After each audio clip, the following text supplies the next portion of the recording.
should have a Oprah intro music.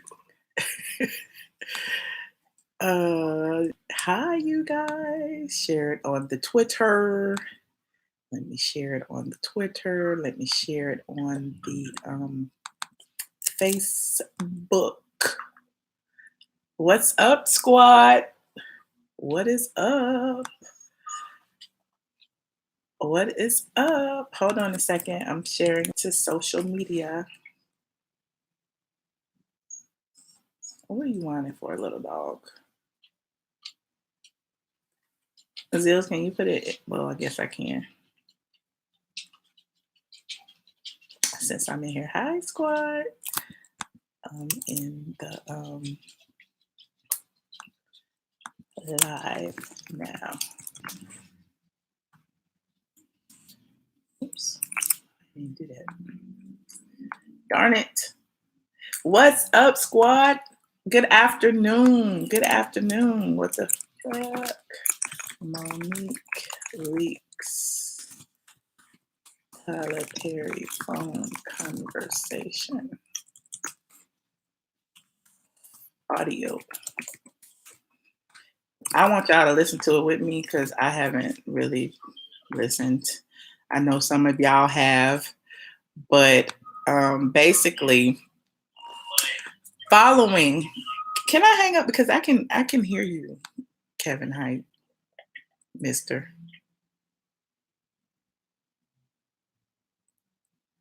Yes, Maurice, super chat, super chat.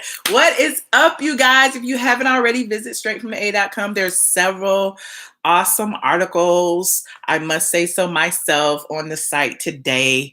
I wrote about Candy being back friends with Portia. I wrote about Future's alleged newest baby mama. I guess she'll be baby mama number 5 or number 6. I can't remember. I wrote about T.I. saying that he doesn't support the NFL or the Super Bowl. There's several articles you can peruse at your leisure. But I hadn't got a chance to write about Monique yet. But everybody keeps sending it to me. I already had it in the queue to write about. I just hadn't had an opportunity because, again, I am just one writer on the site. So I thought, since I hadn't actually listened to the Monique conversations, I'll let y'all listen to it with me. So basically, Monique has leaked a juicy discussion she had with Tyler Perry and her husband, Sidney Hicks. And it was all three of them on the phone. And basically, a few months ago, if you recall, let me see if I could pull it up. I wrote about it on Straight from the A. And hold on. She shared details of the conversation back then. Basically saying that Tyler Perry was on her side. She doesn't know why he wouldn't speak out. This was back in May 25th, 2007. Hold on, I'll put this link in the chat so you can see. We talked about this last year in May. So why she's releasing the audio right now on June, what was it, the 24th, 25th, or whatever day she leaked it, I don't know. I mean, maybe Tyler did something to her to upset her. I don't know. But she talked about the entire conversation back then, basically saying that Tyler apologized to her and that he saw all of her pain, but he didn't want to speak publicly about the situation because he had a movie coming out and that the situation was too hot. Perry did at the time, this is her words, before she leaked, these clips of audio, he did, at least according to Monique, admit that the entire situation was messed up. But he's unwilling to speak for Oprah or Lee Daniels, but he takes full responsibility for his actions and the things he allegedly did to hurt her career. So Monique leaked the tapes. Basically, you could hear her telling Tyler Perry, she didn't want to talk to the billionaire Tyler Perry. She wanted to talk to Madea. And so she was like, put Madea on the phone so I could talk to her because Madea is a real bitch and she will understand. And you can hear Tyler laughing in the background. But I'm not going to read her. I just want y'all to listen to it with me. you know, I want y'all to listen to it with me because I was like, okay, you know me, I like to transcribe stuff, and I was like, was I gonna transcribe it? I don't know. Maybe I just listen. Maybe I just listen, and while I'm listening, let me see. Y'all can listen to me. Let me see if I can put it on the speaker here. Okay, there are 3 clips. This is the first one. Hold on, Monique. Are we playing? Would you want that fit? Hold on, let me turn it up. I'm gonna start over. Let me tell you. This is the first clip, so it doesn't necessarily start at hello. That's a very simple question. So this is where it starts. I said to you earlier that wouldn't be fair.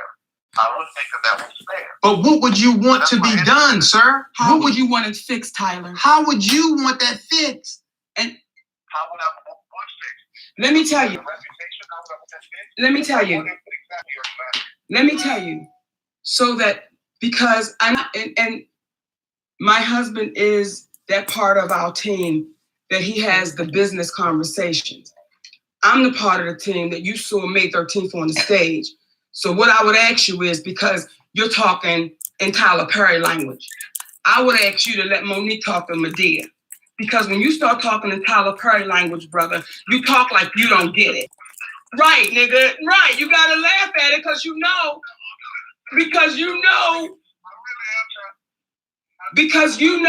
See, let me tell you, Tyler, when I watch your movies, I dig Medea. And you know why I dig her? You know why I dig her, Tyler? Because she can be your mother. You know why I dig her? You know why I dig her? Because that bitch is real to her gut. And she don't give a fuck how I come out. She don't give a fuck how it's taken. But everybody knows she love you. But she gonna tell you the real shit. See, when you stepped away from Medea and you became Tyler Perry, the billionaire, this is the conversation you're having. Like, well, guys, what do you want me to do? What do you want me to say? See, you a brother that slept in your car.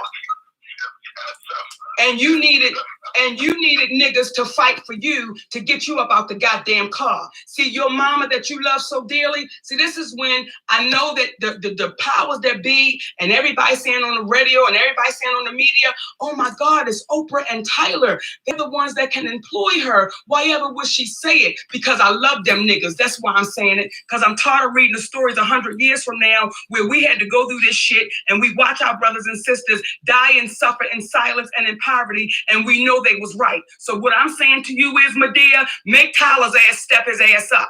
I'm talking to Medea right now. Medea, I need you to pull Tyler's ass in the back and say, baby, you watching this sister and you watching her family starve. You're watching it. And you're saying, what do you want me to do? Listen, don't you play with that baby like that.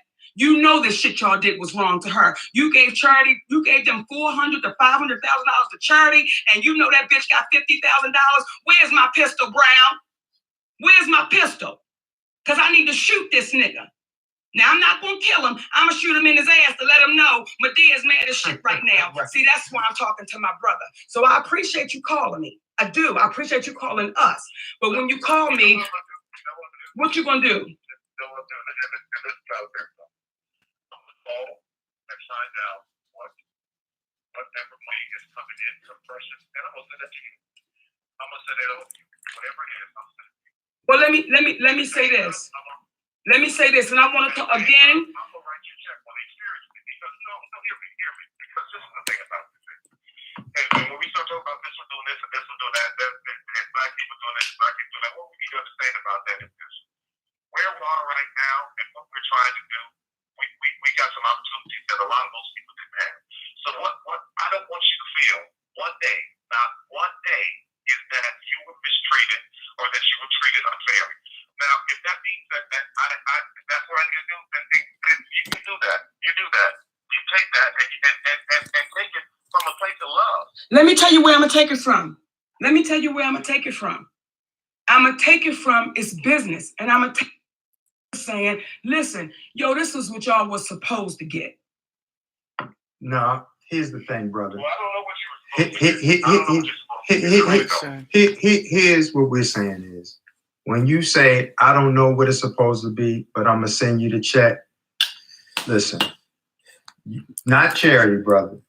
We don't, because see, what happens is what's not going to take place on our watch is this. Okay, let me answer this question real quick. For those of you asking how old this conversation is at least 2 years old because they talked about it last year.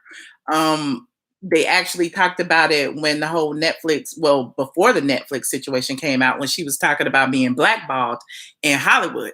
So my question would be, why now? Is it because we haven't been talking about Monique? Is it because, the Netflix drama has kind of died down a little bit? Is it because her on the BET or what? Why now? That's all. But let me continue listening. You missing the point. And we believe enough in the universe to understand that, listen, when a person comes to you sincerely with understanding what it is that you're talking about, versus just saying, I'm going to find out what it is and I'm going to write a check. Now it's in the tabloids, you wrote us a check. Because, I know you flew Whitney Houston in on your private jet. You gave TD Jakes $1 million. And the whole... Okay, that was part one. The audio is clipped up. Hold on. For monies that he didn't get. And they're saying that he did something with the money from the movie. Okay. These are the things that we had to deal with. So to speak about the dollars that you want. That's the thing that I have to deal with because I lost the movie to Lionsgate. Listen to what I'm saying though. But listen, Tyler, this is what I need you to hear me. Hold on. In life, you can't walk around mad at everybody because one person did something to you. You must be able to compartmentalize where your frustrations lie. So when you say that you had the things going on with the movie, and then you had it with Lee, and then Monique, you're lumping everyone together. And that's what people of color have a tendency of happening to them. They're all this way. See, if you just focus specifically on the interaction with Monique and yourself, and it ain't never been anything but cordial, even in times of disagreement, because our thing is, we're not looking to, it's like we said on the podcast, who in the hell wrote the story about how David stepped to Goliath and said, let's roll, dog. Let's me and you get that. Y'all are Goliaths. We just the Davids. We not in no position to be trying to start. We're not looking to try to start any beef. But at the end of the day, all I'm asking you in your private time, because it's not going to happen right now on the phone, all I ask you in your private time is, how would you want to be treated if you were in a situation where people or a person put out something false about you? Then someone said that they didn't have the same experience with you. They're glad that they had a great experience with. This is why I'm having trouble answering that question, because it starts as a question and it goes in that direction. So I was on to you for a minute. Let me stay with the question, because you make a good point. Let me stay with the question. The question is, what would you want someone to do for you who said things about you and or mentioned things about you, alluding to the difficulties that they had with you, all because you chose. I'm not finished. All because you chose. I got an answer. How can you answer something and I'm not finished? Okay, well, let me answer part of the question and then you give me the other part. How about that? Can you do me a favor? Can you, since you called up to have a real conversation, typically I know you used to directing, but what I need you to do is just hear me out man to man. And that is this. How would you feel if someone says something about you that you were not contractually obligated to do? What would you want them to do to make that right? And it don't have nothing to do with money. If somebody had said that, let me just try to be in the position. If somebody had come along and said, Tyler's difficult, he's terrible to work with, he's not going to do anything that you want him to do. If they said all those things, right? If that's what the rumor was, and there were other people who knew that was to be true, I would want those people to stand up and say that's not true. So, will you and Oprah do that? How can you speak for Oprah? Will you do that? My experience. I certainly can. I've never worked with Monique. All I can speak for is my experience on Precious. I don't give a damn about saying that. Would you do what you wanted done for you, Tyler? It's real simple. Would you do what you would want done for you? Because you told David when he said his experience was wonderful, you said that was not your experience. And the question I would have, what did you experience with Monique and or I that made your interaction with us displeasurable? Especially. I see exactly where you're going.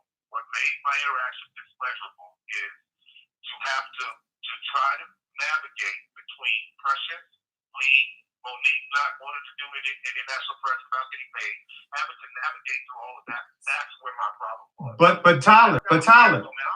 But Tyler, this is where we are though. I'm talking in real time. But when you understand, because you're again speaking about other entities and components besides Monique. What we're saying is what made it this but what I'm saying to you is I want your experience based upon your understanding that Monique, as we told you then. Okay, that was part 2. And this is the part 3. And you say nothing. Oh, it's wrong, as you now said you know, and you agree, then what is the call really for, my brother? What is it? Thank you, OC. Okay. All right.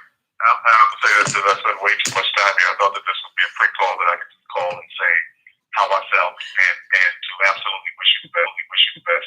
The only way this changes, I think the only way this changes, I think for you guys and where you are is this. I think Monique needs an amazing movie. She needs to do it. It goes away. That's the way this changes. It's got to be the right thing that comes along. Kind of some of the stuff that I take Spencer has been doing that comes to or Viola comes along. She does that, and all of this goes away. I know that's kind of how it works. It's like, okay, that was a moment that's passed. She's amazing. That was wrong. So what you're asking me to do right now? First of all, I'm not going to get into this right now because it's ugly and it's nasty, and it came from a comedy skit. I don't want to be a part of it. What is ugly and nasty, Tyler, about saying? Because we're not about the comedy skit. You're obviously not hearing what I'm saying. No. Here's the thing. You said chump change earlier. You said you don't want any chump change. Does that mean you do not want the money for Precious or what? But wait a minute, Tyler. Wait a minute, brother. Hold up. Thank you. Because see, now what happens is the billionaire's starting to come out. Right. Now what's happening is when you call and say, I didn't mean for this to take this long, brother, you called us. And see, what that said was when we first got the call, I'm going to tell you some real stuff. My heart skipped a beat because I said, okay, we get ready to talk to a real cat because he reached out. But now the tone you're beginning to take is, I'm a billionaire and I ain't got time for this. And it ain't going the way I thought it should. Wait, hold up, brother. Hold up. Because see, you'll start over talking. I ain't got time for this. And let me say this. And when you say chump change, here's the thing, baby. See, the community is involved right now. You know it and I know it. And everybody out there know it. The community is involved. And they want to see how it's going to play out. Because the community is saying, wait a minute, y'all. Hold up. We don't know this sister to be no bullshit. We know she a loud mouth. We know she'll say some shit off the wall. But what we know about it is she true to her word. And all I would ask you is two questions. The first question is, did you not just say it was wrong? Tyler. Did you not just say it was wrong, Tyler? To say she was difficult for not doing something that she was not contractually obligated to do? Did you not say that you would feel that that was wrong? Or am I missing something? I absolutely said that, yes. So the question I would say is, So the question I would say is, I didn't need to spend this much time on it is because just like you were there with your beautiful twin, I got a little boy, and I want to make sure when I'm off, that's where my attention is. here's the thing: then you shouldn't have made the call until you were able to talk. But the last question I would ask you, hold up. That the last thing I want to ask you is this: it's real simple. If you said it was wrong, when do you speak up and say that it was wrong, Tyler? That's it.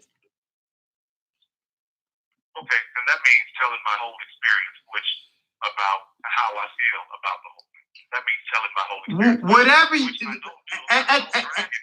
listen, but Tyler, without explaining the whole situation. Tyler, here's the thing. You are articulate. You is smart. Okay. And you is kind. And you is kind. Okay? Listen to me. Listen, shit, this ain't the billionaire. This is me. You gotta cut all that out. This is me talking to y'all. Then please talk to us, brother. Talk to us real, because all I'm saying to you is that I listen to me. I told you how I think that this changes. That was the end. You see, just as Tyler was about to make a point that I want to hear, you know what I mean? I want to hear, since this was 2 years ago, I want to hear what the point was. It ends. That's all we got. Tyler ain't going to tell us. Clearly, Monique ain't going to tell us, because if she was going to tell us, she would have already told us. And that's the end. Now, for those people who are asking, are these recorded conversations or leaking these recorded conversations, is that legal? The answer would be, in Georgia, yes, because Georgia has a one-party consent law, which means only one person on the call has to know that it's being recorded. So if it's two people on the call, one of us got to know. I got to know, or you got to know. We both ain't got to know. Tyler didn't have to know if Monique knew, and clearly she knew because she leaked it. Yeah, that's in Georgia. Now, I don't know about other states. I'm assuming, they were in Georgia at the time of the call. The issue that I have, Monique was cutting Tyler off, and she made a comment like, I don't want you over talking us. But throughout the entire phone conversation, her husband was over talking everyone. And so people in the comment section keep saying, some of you women ain't never had a man fight for y'all and all of this drama. But at the end of the day, just because you have a man fighting for you, that men have also, fucked up careers as well. And that's what it's seeming like, because now you're putting your entire livelihood on the back of your man, your husband, or whatever. And it's seeming like, and this is on the outside looking in, because none of us know all of the factors involved, that, his abrasive nature is what's causing these people to feel some kind of way. Like, nobody's saying that Monique isn't talented. Nobody's saying that Monique doesn't deserve her accolades. Nobody's saying that she didn't deserve more money from Netflix. Nobody's saying that. But when you have representation that is, and I'm not saying he doesn't have her best interest at heart, because her best interest is his best interest. But clearly, the way he's negotiating isn't working. And, if you do something over and over again, what's that insanity without trying something different? And it seems that they keep doing the same things over and over and over and over and over again, and it's not working. It's been years, right?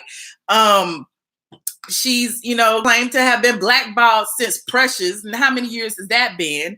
And, I get it. She was working with some of the major black, power players in Hollywood, Tyler, Lee, and Oprah. But at the end of the day, clearly you have lines of communication where you're talking to Tyler Perry.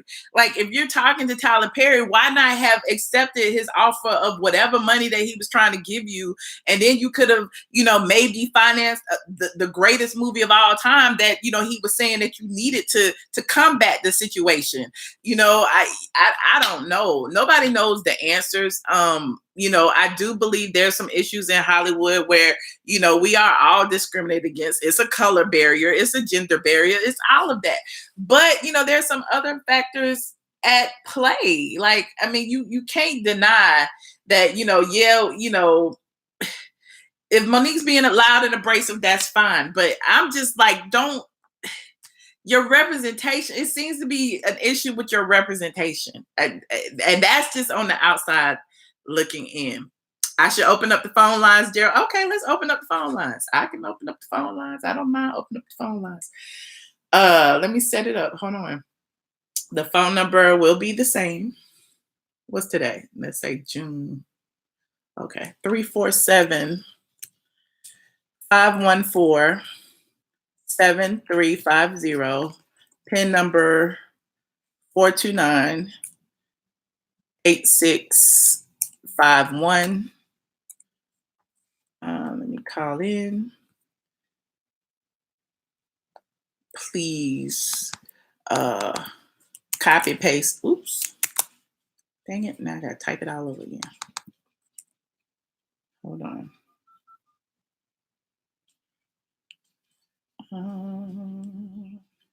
347-514-7350.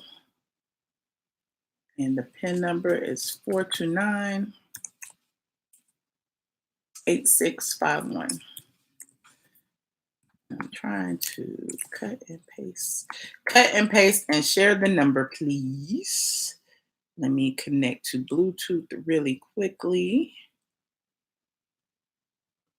Thank you, squad, for joining. Thank you, Zills, for joining and helping and assisting. JDL flip, put the flip on. Bam. Am I connected? No, because I got to disconnect from the computer. Oh, I am connected. All right.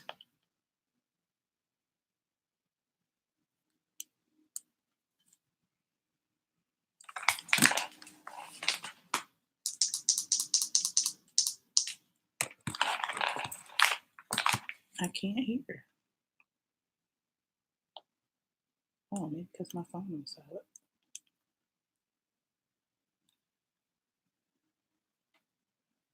You are now muted. You are now unmuted. Okay. Caller 7865, you are on the line.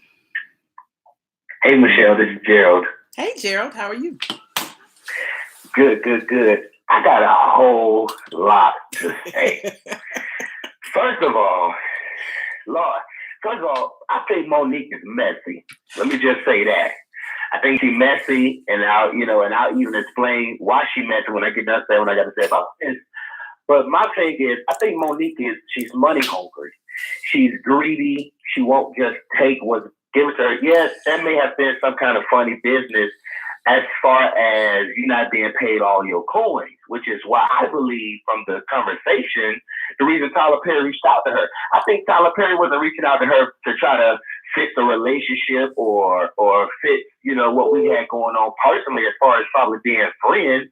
I think he was saying, okay, yeah, the situation messed up to the point where you didn't get paid all of your money, or the reason why you demanded to promote, the movie on the Oscars because you were shorted money. You know what I'm saying? I don't know. But from the conversation, I feel like that Monique is trying to fix something, that can't be fixed, in my opinion. You know what I'm saying? So you think she's greedy?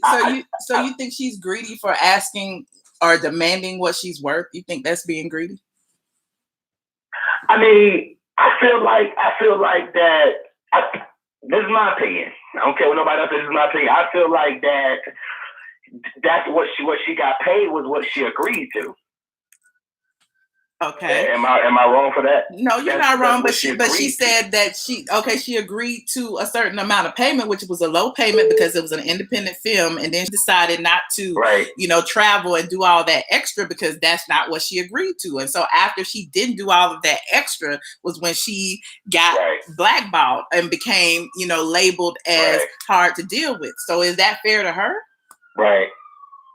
No, that's not fair to her. But at the same time, you should include everything that when you go into business, you should lay out everything that you want. You understand what I'm saying? If someone's calling you to be in a movie, then why not lay out everything that you want instead of allowing them to say this is what you're worth? If you know you worth something, don't do it until you get what you worth.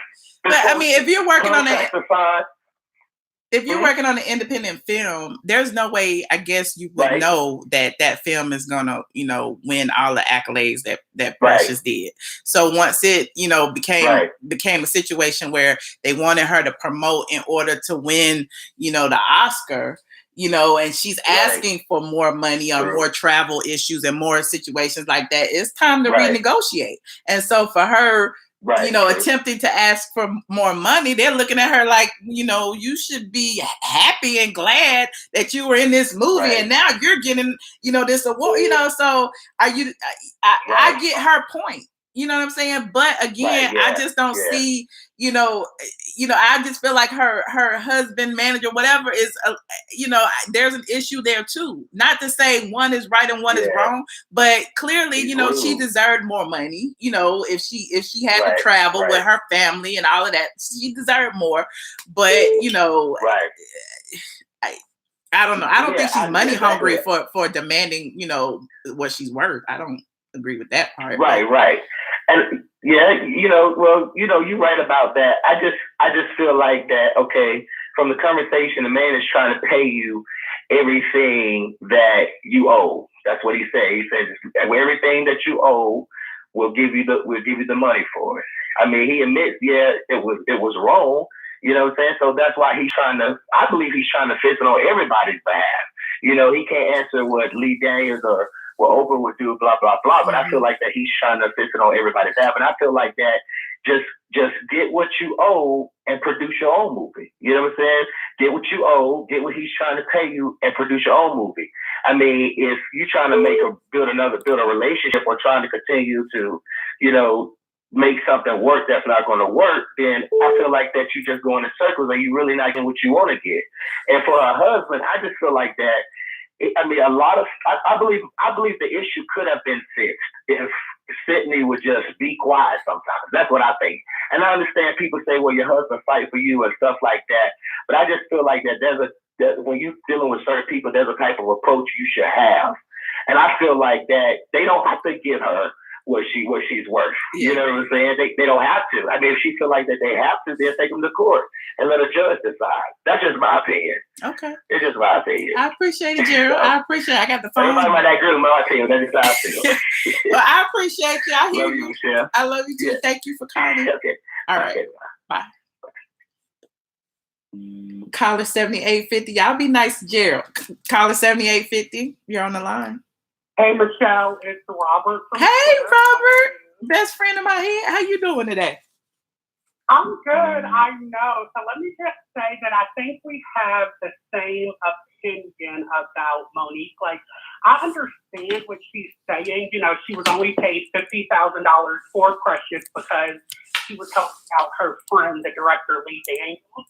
And I also understand, the palpable frustration after the movie blew up that, Oprah and Lee Daniels and Tyler Perry basically wanted her to do what wasn't in her contract. So I get all of that. My only real issue with Monique is that she made the mistake of expecting other Black people in Hollywood to play the game the way she plays it. And I've learned as a 30-year-old guy, not everybody has your same set of, ethics and integrity. Mm-hmm. And so I kind of want Monique to sort of toughen up and be like, oh, my language, they fucked over, but, I need to find a way to heal from it. Right. And so that's just what I have to say. Thank you, Robert. I mean, that was very insightful, and I agree totally. I just, sometimes, we can be abrasive and brash when we know we have been done wrong. And I feel like at some point, we keep trying to beat this dead horse. And, with Monique, it's just the more she does it, the more it's making her look bad. You know what I mean? Not to say that she's wrong.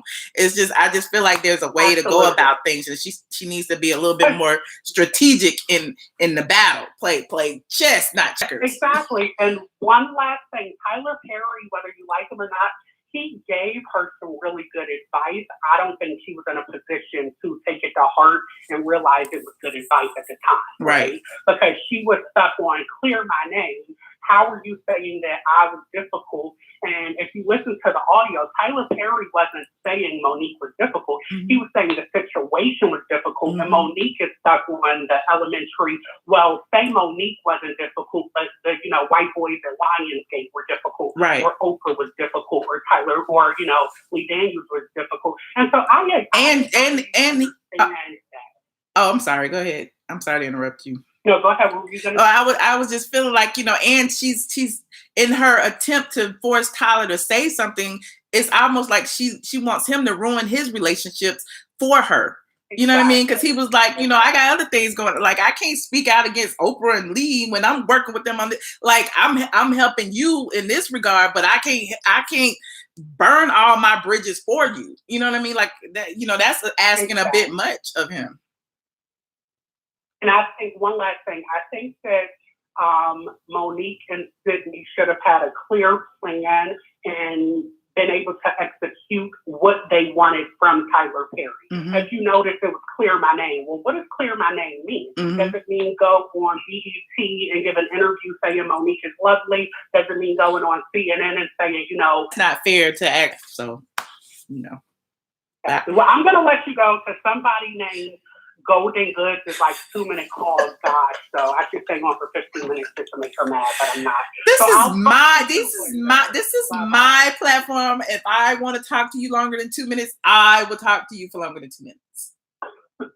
Well, I've enjoyed you. I'm going back to listen, and I'll talk to you soon. Thanks, Robert. Bye. You're welcome. Bye-bye. Caller 1151, you are on the line.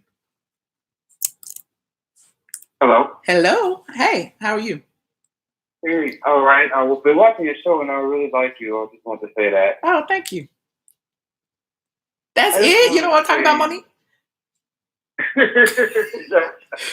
like, what? I just want to say I love Monique and her husband. They're doing things the right way.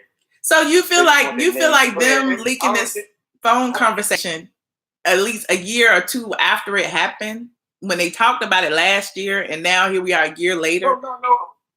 I heard that thing. I heard that conversation was this year. No, it wasn't. It was. I'm telling you. Monique was on a podcast. I know she was on her podcast, and she talked about it on the podcast in 2017. No, that was 18. I think you got the date wrong. I just pulled it up. I think so. I just pulled it up. I put it in the chat somewhere. Okay. I'm just gonna say it like this. When somebody have a rumor on you, you want your name clear, don't you? That's all she wants. She can't ask for no money. She said she accepted the $50,000 she got from Lee Daniels. She accepted that. She's not asking him for money. Just clear my name because I was not difficult. But is that hard? But who knows when and where she became labeled difficult? It's more than just Tyler Lee, Oprah. It's Will Packer. It's some other So like nobody knows. Like it's a collective. I guess buzz around town. I don't. Like who can clear that up? How rumors work. That's how rumors work right around town. Right. But it's not right. So that's all I want. Who can clear that up? I mean, besides, and I feel like Tyler gave her some really good advice when he said, you need a really good movie. You need, a really stellar project in order to get this stigma off of you. You need to, probably, tone down a little bit, unfortunately. You know what I mean? Like, there's some things that you need to do. Like, that's what spin doctors do. That's what Scandal does. They change people's image, to make them appear a certain way, even if they ratchet. They say they did that to Whitney Houston. You know what I mean? So at the end of the day, it's something she got to do in order to leave that past behind. Yes, I agree. I just wish that Lee Daniels, that's why I'm so happy that somebody got Lee Daniels right together, because I think he's so dirty and trifling. Yeah, Lee Daniels is interesting. Him and her was friends. and then all of a sudden he's gonna do her dirty like that. I think it's more about him. And the Oprah situation, because she's a billionaire, because everybody likes Oprah, that doesn't make her God. That doesn't make her always right. And I like how Monique checked her ass. Love Monique for checking her. What suck my dick part? And Oprah's scared to have a conversation with Monique. I don't think Oprah's scared to have a conversation with Monique. I feel like She is. You think so? She is.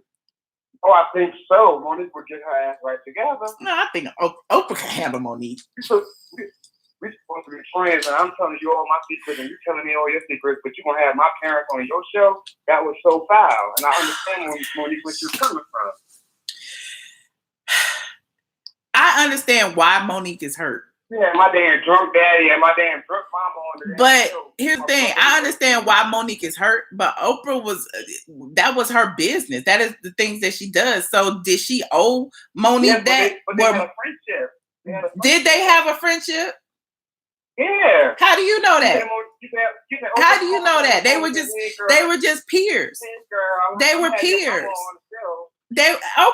They were peers. Oprah was doing what she was supposed to do. She was securing the interview. They were peers. Like, I mean, I encounter that all the time, like in my business, as far as being a blogger. Like sometimes people feel a certain kind of way when I'm like, we cool. I see y'all, I say hey or whatever. But if I'm a blog about something, should I call you and ask for permission? Yeah, Oprah did. Oprah called her. But that's the point. She did. She told her. But I mean, and they proceeded with it. Just because she didn't want it done, is Oprah wrong for it? No. That's not the case. The case is Monique said it was okay. Monique said, okay, I understand you want my brother to be on the show. But she didn't know her whole damn family was going to be on the show. Excuse my language. So should she have called her to ask for permission to bring her family on her show? My drunk daddy, my mama that No, I'm asking a question. Should she have called her to ask for permission when that is her business? Okay, well, she called and got one person. Okay, well, she's supposed to recall and say, oh, by the way, everybody's coming? Yeah, I think that's friendship. I don't know if they were friends. If you got somebody's phone number and you talking to them on the phone like that, I guess that's not friends. I mean, she gave her opportunity to come, and if she would have came, she would have saw everybody was there. I mean, I'm not on. Well, I am a little bit on Oprah's side, but I'm just feeling like Everybody think Oprah is God. No, I don't feel like Oprah is God, but I do feel like she had a job to do when she did it. A dirty job. Okay. I don't think it was dirty. I mean, I guess it's a lie of omission. She didn't tell her. So, I mean, it was shady. Yeah. But, in the past, it's the past. So. Oh, thank you for calling. I just said the past is the past. Now what? And she said she apologized, but it wasn't the apology that she wanted. So it's like, what? But I do have I do watch her podcast every day where she be exercising with her family, her kids, and I think she's in a positive spirit. She's just mad about that situation. And I think as long as she holds on to that, that might be holding her back. She's holding on, harboring this resentment over letting these 2-3 people, make her feel some kind of way. Let it go. Move on. I know some people it's hard for. I want my name cleared. Mm-hmm. Well, you never had a rumor on you. You just want it to be over. Just come on, say it's not true. It's not true. I've had rumors about me. Yes. Yes. You just want somebody to say it's not true. Actually, no. I could care less because if I'm walking in my truth, why do I care if somebody says it's not true or not? Yeah. If somebody say my punani smell like fish, why do I need to get online and say, guess what? My punani don't smell like fish. Can y'all smell? You know what I mean? Like, I don't care. I'm walking in my truth. I know what the truth is. I don't care if anybody says is true or not. Because people gonna believe what they want. People gonna believe what they want to believe anyway. Okay. So did you see? Let me ask you this: did you see Damon Dad check Lee Daniels?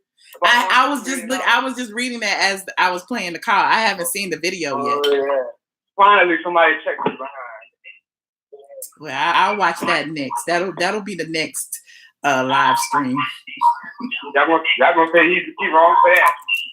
Right. Zills, put the number in the. Okay. Well, I thank you and I appreciate you calling. All right.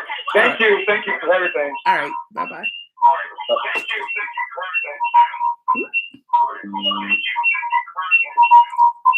Oh, that's me. Hold on. Oh, that was somebody that had called. My bad. Yeah, but a caller 2694. You're on the line. Hello.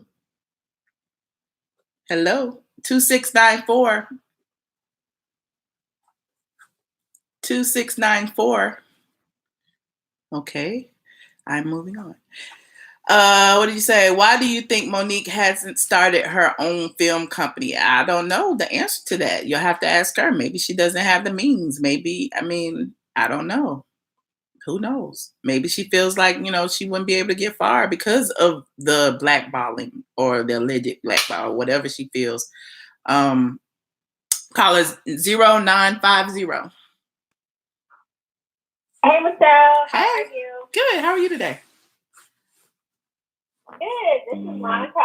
I'm calling from Atlanta on 400 right now. Hey. And I met Monique shortly after she won the Oscar. My friend was in a weight loss program at Lifetime Fitness on Sugarloaf Parkway, and she was a special guest. She was mean as hell.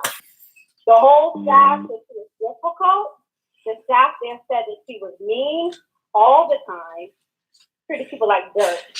You witnessed her yelling and screaming at staff members, throwing towels. She's a complete bitch. Wow. I don't have any respect for her. I don't know what transpired personally with her the movie career. It seems like she's lying at this point, but I have witnessed her be a total bitch, and that's not. So was she a bitch to you, or did you just hear she was a bitch? Well, we heard her. We heard her yelling and screaming before she came in the room, and then she did that, hey, baby, when she came in the room to meet us. Completely. After she left out the room, the staff was just, and everybody was just basically telling their horror stories about how she is all the time. Okay. But was that your experience with her? You know what I mean? She was not mean to me because I feel like we were the guests and the cameras were rolling at that time. But I did see her disposition with people that she felt that was beneath her. Oh, okay. I met Monique too, and she was cool with me. I was trying. You're But regular folk. I did what? I'm sorry. I say, Michelle, you're a celebrity. We're just regular folk around here. I'm regular degular. Child, that woman didn't know me from a can of paint. So, she was cool. No, I completely get where she's coming from. I do not think she's right professionally. I do think she's right professionally. She definitely should have gotten more on the back end. She should be allowed to speak up. I think as professional women, especially Black women, are afraid to kind of rock the boat. And we're taught to, okay, you should be satisfied. So I do applaud her for that. But on a personal level, I feel like there's a little sneaky snake and around. She's probably the wrong messenger for it, but I agree with the messenger for all. Yeah, that's just putting out there. I agree with the message. I agree with the message. It's just that we keep losing the message in the messenger and the way the message is being delivered. So I don't know what the answer is. Like I don't know. I don't know how to help her. She needs to separate that husband from her business. I feel like that's the first step. That's the overall consensus. And then let her regain some of her, professional clout, because she's not being represented like she should be on star of her level, and I feel like that's really holding her back. That conversation with Tyler Perry was completely amateur. Like it just felt like a high school conversation. You calling to confront somebody on three-way. Mm-hmm. So I think that needs to be let go. Like that pettiness, she needs somebody to represent her professionally, and then go to bat to her with some sense. Like it just doesn't make sense for her. Like she really needs to regroup and put a team in place that can really fight for her and get those movies that she needs. Yeah. So we can see her as an actress. And I want her to be funny again. She's not funny. Like, why aren't you out here using this platform to be funny and show people why we should watch your Netflix special, why we should be in your movie, should go to your movies. Like, this is not funny. Right. And basically that's the same advice Tyler gave her. Like, you need to, get a stellar project, get past this. Like, if there's ways to get past this instead of, continuing to dwell in it. Like, we know we got your message. You know what I'm saying? I just feel like, I don't know. I mean, if you don't stand for something, you'll fall for anything. So I get, she's continuing to stand in something she believes in. It's just the fact that, at what point do you decide to try a different approach? Nobody's telling you to stop. Right. You know what I'm saying? I just feel like she needs to do something a little bit different. Yeah. Well, Michelle, we love you. Thank great, you. Great topics as always. Thank you. And thank you for calling. All right. Thanks. Be safe out there in this traffic. Caller 4311. Hey, what's going on, Michelle, man? Digging the show. Good vibes out there. And I was listening. I kind of agree with what the gentleman said and what the young lady said. I actually met Monique years ago. We did a show, and this was back up in New York. And she was real cool. I mean, and she was friendly with the staff. It was hot. It was, a lot of things wasn't going right, and she was cool. So that was just my personal experience. So I can't speak about everybody else. But in regards to what's going on, I think, with the Oprah thing, that was kind of sloppy on Oprah's part as well, because if you're, to let somebody confide in you, you confide and think somebody's your friend, and they put that out there. But I guess, like you said, that was a friend that would have never happened. So that's kind of, that's one thing way of looking at it. But I feel like more realistically, if y'all are sisters, and how Monique is always preaching sisterhood, I guess she thought she had a sisterhood with Oprah, and that transpired, and that kind of rubbed it the wrong way. And then so far is to get, agree for a pay for 50,000. You know how black people, that's how we want to hook up. So I guess when he comes to hook up afterwards, he come back again and they ask for more. And you were right. I feel like the way that her husband, when they went about renegotiating it, or speaking about it, it kind of put salty taste in everybody's mouth, the approach. Yeah. So I agree wholeheartedly what she's doing.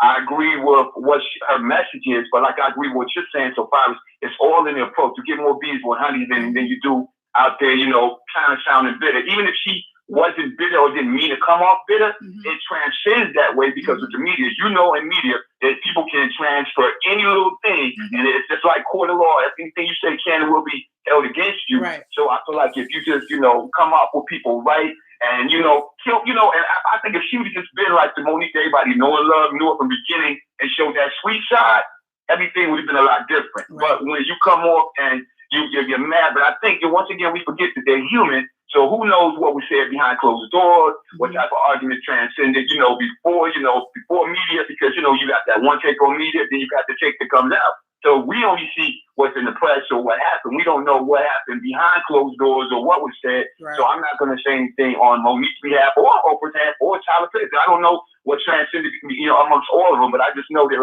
sometimes the truth don't come out. But in the end, it's going to come out eventually. You know what I'm saying? Right. One way or another. But I just feel like, it's sad that, we dealing with enough as black people. Hell, we got Trump in office. We don't need this crap. So we got bigger fish to fry than this nonsense. But I'm just saying, at the end of the day, I love Monique. I love more. I just think when it comes to Lee Daniels, that's a whole nother story because we got enough coonery on TV. I think, but I'm gonna leave that one alone. I just feel like, and on his thing, it's a lot of things that we're dealing with. And when somebody does a favor for you, brother, pay the money, man. You know what I'm saying? If you're gonna ask to the pop off, you got a bunch of money.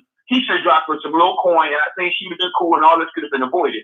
I feel like at the end of the day, even though, you're supposed to practice good business, I think what she should have did was, if he want to go that route, she should have got the Jewish attorney, pop it off, do what you have to do, and see how you had to do when you agree to negotiate. You know what I'm saying? In terms of how you want to deal. It's ways of going about it, but I feel like it was messy on both parties. You feel what I'm saying? The way he handled it, the way she handled it. We could have handled it a lot better. And like I said, at the end of the day, I agree 100% with what you're saying so far is with her husband, because he doesn't have that background. I think that he needs to kind of like sit back to a certain, but on one point, this is her husband we're talking about. You know what I'm saying? If your husband ain't got your back, who will? So I can't really, you know, that's how I'm caught in too. So I'm not going to say for him to be quiet, but I feel like it's just the approach.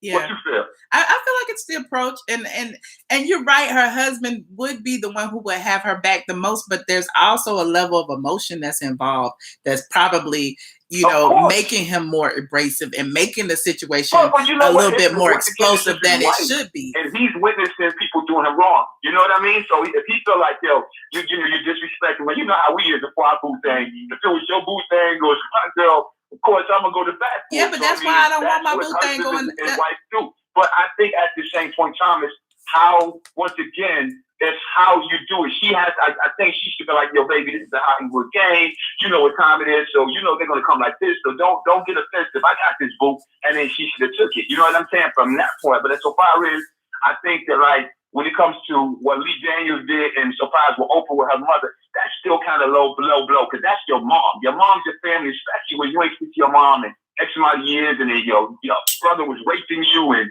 that's some tough stuff. You know what I'm saying? Because we can all say that, but I know that, you know, from people I know who I've seen who've been victims of that, a tragedy, they hold on to that. You know what I'm saying? That's personal. That's something that don't leave you. And Oprah to put her up, that's the most powerful woman in the world, black woman in the world. So when somebody puts your business out like that, on a platform like that, it's hurtful. And I think for her, I think it's more pain that she's speaking out of more than anything. That pain is still hitting her. Yeah, but if it wasn't Oprah, it was gonna be somebody else. It would have been Barbara Walters. It would have been Good Morning America. It would have been somebody else. So I mean, I mean, Oprah gave her the opportunity. I mean, you know, and Oprah got some WRG too. Everybody forget that. Yeah, and it was a story that needed to be told. All that crazy stuff back in Chicago. Come on, let's keep it 100. So we already know she messy too. But you know, we know the new improved Oprah. I remember her when she first started when it was just like Jerry Springer. So it's it's levels to this. You know what I mean? I respect Oprah, and I'm not dissing Oprah at all. I just feel like at the end of the day, Oprah knows because Oprah been through it herself. Yeah. You know what I'm saying? So I guess she thought the confidence. But so she expected more. But see, the sad thing is she expected more loyalty from Oprah than she did from her own family members. You know what I'm saying? So you're right. And that's where it's like, but Oprah apologized, already, but it wasn't the apology that she wanted, and she's still been harboring this resentment. It can't be taken back again. If it wasn't Oprah, the story was gonna come out one way or the other. Her family wanted to be on TV clearly because they all came. So I mean, it's just who. I just feel like a lot of the anger. I mean, the anger is it could be misdirected. It could be misdirected. Like, yeah, she feel like all of these people involved have a hand in her career and the reason why her career has been stagnant. Clearly, her family ain't that, the reason. So, but she still should be, I mean, I'm sure she said she had talked to. Once again, we all know how it is. It's just like if you're working a job and you got your boss and you got these three people that are gatekeepers. I mean, let's face it, they're not the gatekeepers. Right now, Lee Daniels is television, Tyler Perry is movies, and Oprah Winfrey is media. Let's keep it 100. So they are the black gatekeepers. So if you piss these people off, your chances are you're not going to be shining out in that media. That's just facts. I mean, bottom line. And I just feel like at the end of the day, it was just, like I said, she went against the giant with a rock, okay? You could talk all the moralistic stuff you want. When you're in, this industry we're in is tough. It's a hard industry. I mean, I've been on radio for years, and it's a hard industry because people can use anything, will be used against you sometimes, and it'll come from people who you think are your peers. And I think that's what her biggest problem was that she thought that these people were her peers. I'm going to hold Lee Daniels accountable for not paying. Cut your check. Definitely. Because he knows when it comes to him, he wants that check cut too. Right. So if and somebody made you, because let's face it, there wouldn't have been no Precious if Monique didn't show her ass in it. She saw that up. She killed it. I hated that movie. The problem is her talent is being overshadowed by the drama right now. She killed Precious. Did she really kill Precious, or was she just really just an exaggerated version of herself? Did she kill Precious? Like, I hated Precious. I hated it. Oh my God. Let me tell you. In that movie, I'm telling you, this is how you know she killed it. After that movie, I wanted to punch in the mouth. So She made you hate her. She made you hate her. So that was her job. So if you took enough to make somebody hate you, and that, you know, she did her thing. Now, through the movie, do I like Precious? Hell no. You know what I'm saying? I'd rather watch Paid in Full. That's my personal preference. But I have to say this, for those people that loved it, she got the Oscar. She did what she Monique did. was a drunk ass Nique Parker in Precious. Monique was Nique Parker, a broke Nique Parker. That's all she was. Wait, Yo, Michelle, I ain't messing with you today. I ain't messing with you. Facts, man. That's funny still, though. But it's true. It's true. But like I said, that's just my 2 cents. I don't want to hold it to court for everybody else. That's just my 2 cents. I feel like at the end of the day, man, we got enough to deal with Trump in office, man. So can we all get along, point blank period? You know, and I feel like at the end of the day, we get more, you know, bees with honey. You know, it's all an approach. And if anybody can learn something, it's just watch your approach when you're dealing with people. You know what I'm saying? And it's a small industry, man. It's a big world, but a small industry. So you got to be careful how you step. Very. All right. Thank you so much for calling. I appreciate you. No, thank you. You have a good one, Sal. All right, you too. Bye-bye. I've been so excited to get these calls. I've been forgetting to get names and where they calling from and everything. I appreciate all of you guys who have been calling in, and I apologize for not asking. I'm like, oh, let me hear what the people got to say. Please tell me your name and where you are calling from. Caller number 1170. Hello? Hello? Who am I speaking with? Hey, this is Maurice. I'm from Louisville. Hey, Maurice from Louisville. How are you? I'm all right. First, I want to say super chat. Super chat. But I'm not going to keep you on the line as long as the last caller. I'm going to say this, okay? Yes. First thing first, I've never disagreed with Monique this entire time. Like, her stance and everything she stands for, like, I fuck with anybody that, like, stands in their truth and says what they mean and mean what they say, and they don't change on that, you know? And so if you believe in something, you know, wholeheartedly, say it and then, like, just mean it, you know? And she hasn't changed her story at all. At all. The approach, however, is fucked up. Yeah. The way they come at people is so, like, especially Sidney, it's like, dude, who are you? You know what I mean? And I feel like... When it comes to this entertainment thing, go ahead. I'm sorry. I was just about to say, I feel like, you know, this leaking the phone conversation is pretty much giving us, you know, the issue, seeing the issue up close and personal. We hear Sidney over talking. We hear his approach and his delivery. So it's like, I don't know that made it any better, you know, for us to hear the conversation as opposed. It definitely gave us insight on, like, how he's been dealing with matters. Right. Because anytime you hear Monique doing her interview that she was doing, you know, during her Netflix scandal and everything, anytime you heard her do a radio interview or television interview or whatever, it was very clear. She made her point and she was done, you know? So, but when Sidney is in there, or like with the Breakfast Club, he was on the line for that interview, right? And he just made a whole other thing. It like slowed up into this whole other issue. Now we ain't even able to see our girl work. I don't think Monique has done anything since like what, the Bessie Smith movie, right? Is that the Blackbird? We don't see our girl work, you know? I'm like, you know, I'm one of those people where it's like, if she's in town and she's doing a show, I'm gonna see her and support her. But man, something's got to change. Like, I want to not see her in something, especially since she's only getting older. You know, this entertainment thing is very fickle, and she's only getting older as the years go by. You know. Well, we all getting older, hopefully. What's the alternative to getting older? Like, we all getting older. There's a lot of old actresses out there.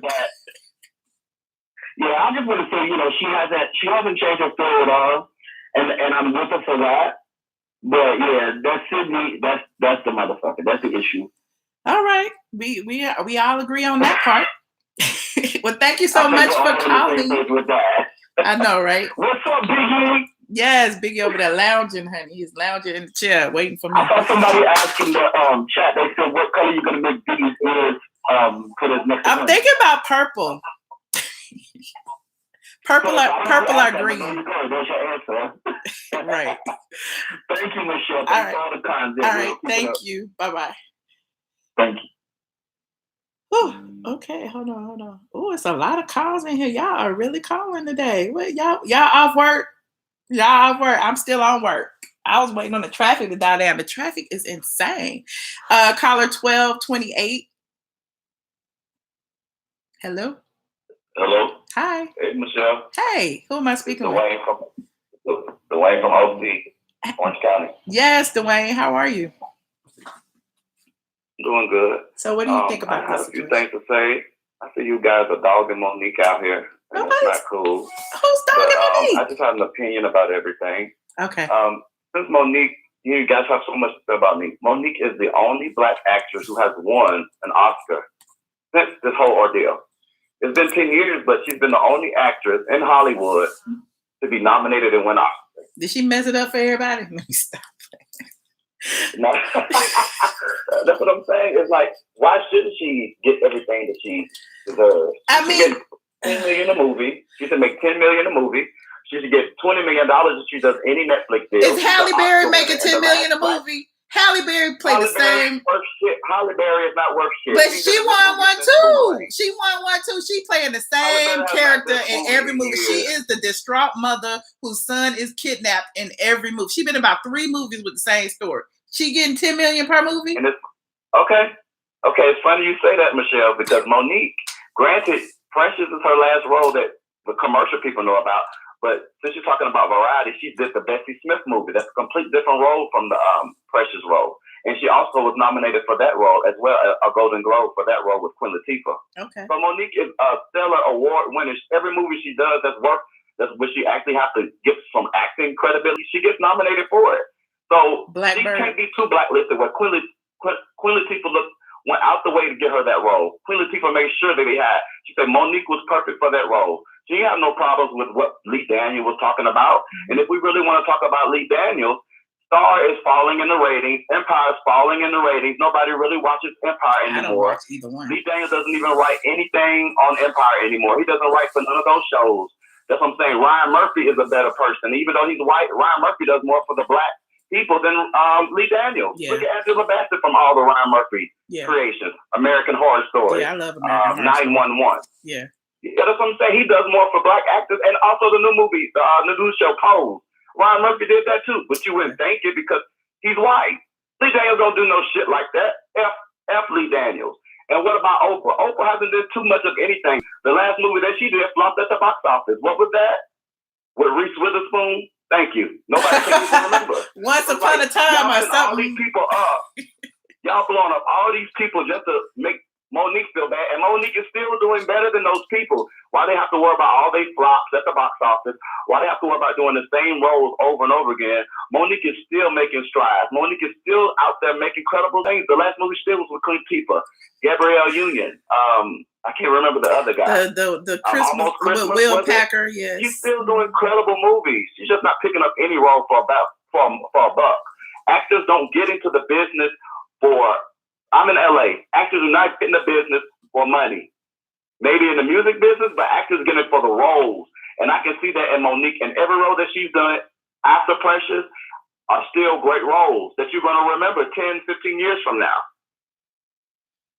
I would disagree about some of them. I know you would disagree, but I was watching the video and I was listening. I've been waiting because Monique is a very. No, I'm not saying Monique does not deserve to be paid what she is worth. I am not saying that. But I am saying that her projects since Precious have not been as stellar as you're saying. Like, I recall Blackbird that was produced produced by Monique and Sidney. I can't remember, but I remember going to the screening. That's another movie. I forgot about that. That was a good movie. Independently. Was it? No, it wasn't. That movie was awful. I wanted to leave. I was seeing it for free. That movie was not great. Like but I feel like the movie didn't have a budget. Like the soundtrack was all it was so much wrong with that movie. And I'm not a movie critic. You know what I'm saying? But I mean, and Jerome in the chat, they're saying Blackbird was the best out of all of them. So I mean, her role in, what was it, Almost Christmas? It was cute, whatever the movie was, where she played the auntie. Yeah, she was funny, you know, she was funny. Welcome Home, Roscoe Jenkins. That was After Precious. Hello. Okay. That was a classic role with her and Martin. Classic. That fight scene that her and Martin had. Classic. I don't remember it, so I don't know that. Scene, not the movie. The fight scene. Monique and Martin. I can't even remember the movie, and I saw it. So I'm not saying that, I'm not hating. I'm telling you, Monique is talented. I'm just saying these movies that you're talking about aren't great movies to me. Like, and again, and I'm not saying that she was honored. She was honored for those. She was at least nominated for those roles, and everybody's saying she hasn't done any good roles since Precious, but she's the only Black actress to be nominated since Precious, besides Viola Davis for playing the same boring characters every movie, the same Black slave, the same shouting, the same tone. Are you really gonna say that when Monique was the same in Precious? Are you really gonna compare that? Monique was Monique in Precious. Yeah, I'm gonna compare because Monique comes from comedy, and look at her variety. You would think that she came from comedy, the way that she's done Precious, the way that she done Free Bird, the way that she did Rock 'em Home, Roscoe Jenkins. Those are 4 different characters, 4 different types of acting. Halle Berry hasn't even done that. All she does is The Call, Kidnap, the same role. But Monique does a different role. She gets knocked down for it. She gets bashed for saying, I deserve more. She's not being bashed. She's not being. I feel like I can sit down and take y'all $1 million a movie. Why she thinks she deserves more? Because she's doing better movies than these actresses. Halle Berry ain't been the same since she went butt ass naked in Monsters Ball. So maybe she needs, but Halle Berry been getting movies damn near every year. So maybe she need Halle Berry's agent, manager. So she's supposed to do movies like Kidnap. I mean, I can envision it, Monique and Kidnap with that Halle Berry wig on and running after her child, and her, the man stole the car and she gotta steal somebody else's car to chase after the man with the child in the trunk. I can envision Monique doing that. Yeah, Michelle, let her do it. Let her do Kidnap. That would prove her range. Nomination for that too. And then y'all gonna see, damn, she got an Oscar nomination. Exactly. I'm just saying. Put her in the same type of roles they put in Halle Berry. Put her in the same type of roles they put in Viola Davis. She can play a slave. She can play a lawyer on whatever that show is I don't like that come on after Scandal. She can do that. Monique can do that. Why don't we see her range? But if Lee Daniels and Oprah, mediocre behind, did not try to stop the talent that she had, she would not be in this predicament. You think it's Lee Daniels and Oprah's fault? You think it's Lee Daniels and Oprah's fault that Monique hasn't got a job since? Or it's all 3 of them. Yes, but I mean, but then Will Packer hired her. But then Will Packer hired her in that movie you're talking about, the Christmas movie where she played the hilarious aunt, and she had an issue with him too. So everybody can't be wrong, can they? But how we know that Lee Daniels and Oprah not paying Will Packer to say those things just to go with their narrative? Hello? First of all, Will Packer and Tyler Perry don't even like each other.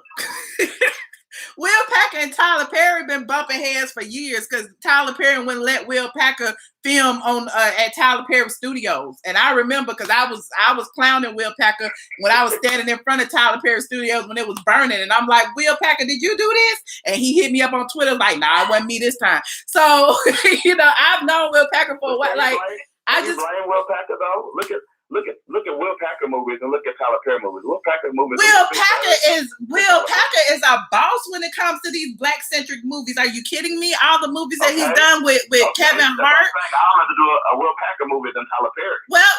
But my point is, Will Packer had an issue with whatever her name is, Monique also. So I mean, she tried to put Will Packer on blast recently. So you see what I'm saying? So it's like you burning all of the bridges in Hollywood. Will Packer said he broke his neck to get Monique because of the issues, and then he get her, and then he's having the same issues, and he said it's not her, it's her husband. He said it, but of course she's gonna take up for the husband. Now he got a problem with everybody. So who's next? Also, and everything that she's been through, all she really has in the business dealings with these people who have wronged her, which are black people, is her husband and her best friend, who she's been in the game with since the Parkers. He's been alongside her every step of the way. So why should she get rid of him now? That didn't stop her signing the role for Precious. That didn't stop her signing on for the Parkers. That didn't stop her from signing on for Betsy movie. He wasn't a problem then. A problem now. Because I mean, at the end of the day, change is inevitable. Maybe it's just time to change. Maybe she should try a different approach. If all these years later, after those roles that she's had, she's not getting anywhere. She's saying her career is stagnant. She's blackballed, this, that, and the third. If she knows in her heart of hearts that these rumors aren't true, why not just walk in your truth and continue to work and continue to build and do something else? Maybe change some things in your circle that may be causing you to be held back. That's all I'm saying. I'm not saying she's wrong by any means. And I'm trying to find the here it is right here. Here it is right here. I'm gonna put it in the chat. The thing about Will Packer. She has to be able to at least address, like, if something's going on in the media with Nicki Minaj or R. Kelly, they're going to address the rumors and everything. They're not going to just let somebody sit there and bash their name when they know people are going to be buying their concert tickets, or they may have a comedy tour coming up. And for instance, Monique may be getting ready to start filming a movie. She does not need that type of negative press going on still about something that happened 9 years ago. This needs to be nipped in bud now. So I can kind of see why she did film the conversation with Tyler Perry, because she feels like nobody has her back besides her husband, and she has to make sure that she's not going to be wronged again for another 10 years in the industry. You know, that'd be 2 decades. So she has to kind of make sure if she's trying to start getting roles again, trying to start doing stand-up again, like full time, right, she has to make sure that all this is squashed. She has to make sure that, okay, the Lee Daniels, the Oprah, the Tyler Perry thing is now a thing of the past. And so she can move forward in the future and not have to go through these things. She can already have a contract to be receiving $3 million, $4 million a movie. See, that's the thing. I can also see kind of her manager side, like some of the issues her and Tyler Perry was talking about with the whole promotion thing. If it was Julia Roberts, Angelina Jolie, Emma Stone, I'm naming names that people know who are white and they're real big actresses. Yeah, they would have easily paid for their hotel rooms, easily gave them an extra boost because they know that the movie's going to do $100 million at the box office. Am I correct? You're correct. So that's why they would give them an extra incentive just throw them an extra $1 million just for the promotional tour. Why Monique can't get the same effort?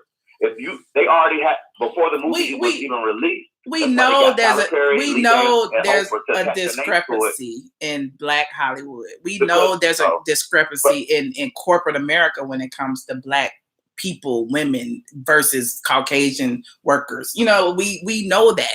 I mean, I don't feel like, her argument is being disputed. I'm sorry? But if she doesn't say anything for the Black women, because Halle Berry ain't gonna say nothing. Viola Davis said something a few months ago, but I see she got a new movie coming out, so she only got paid $1 million just to be the lead actress in a new movie that looks kind of like Set It Off with Michelle Rodriguez, Viola Davis, someone else, but okay, but do you just continue? But do you just continue? Viola Davis said this like a few months ago.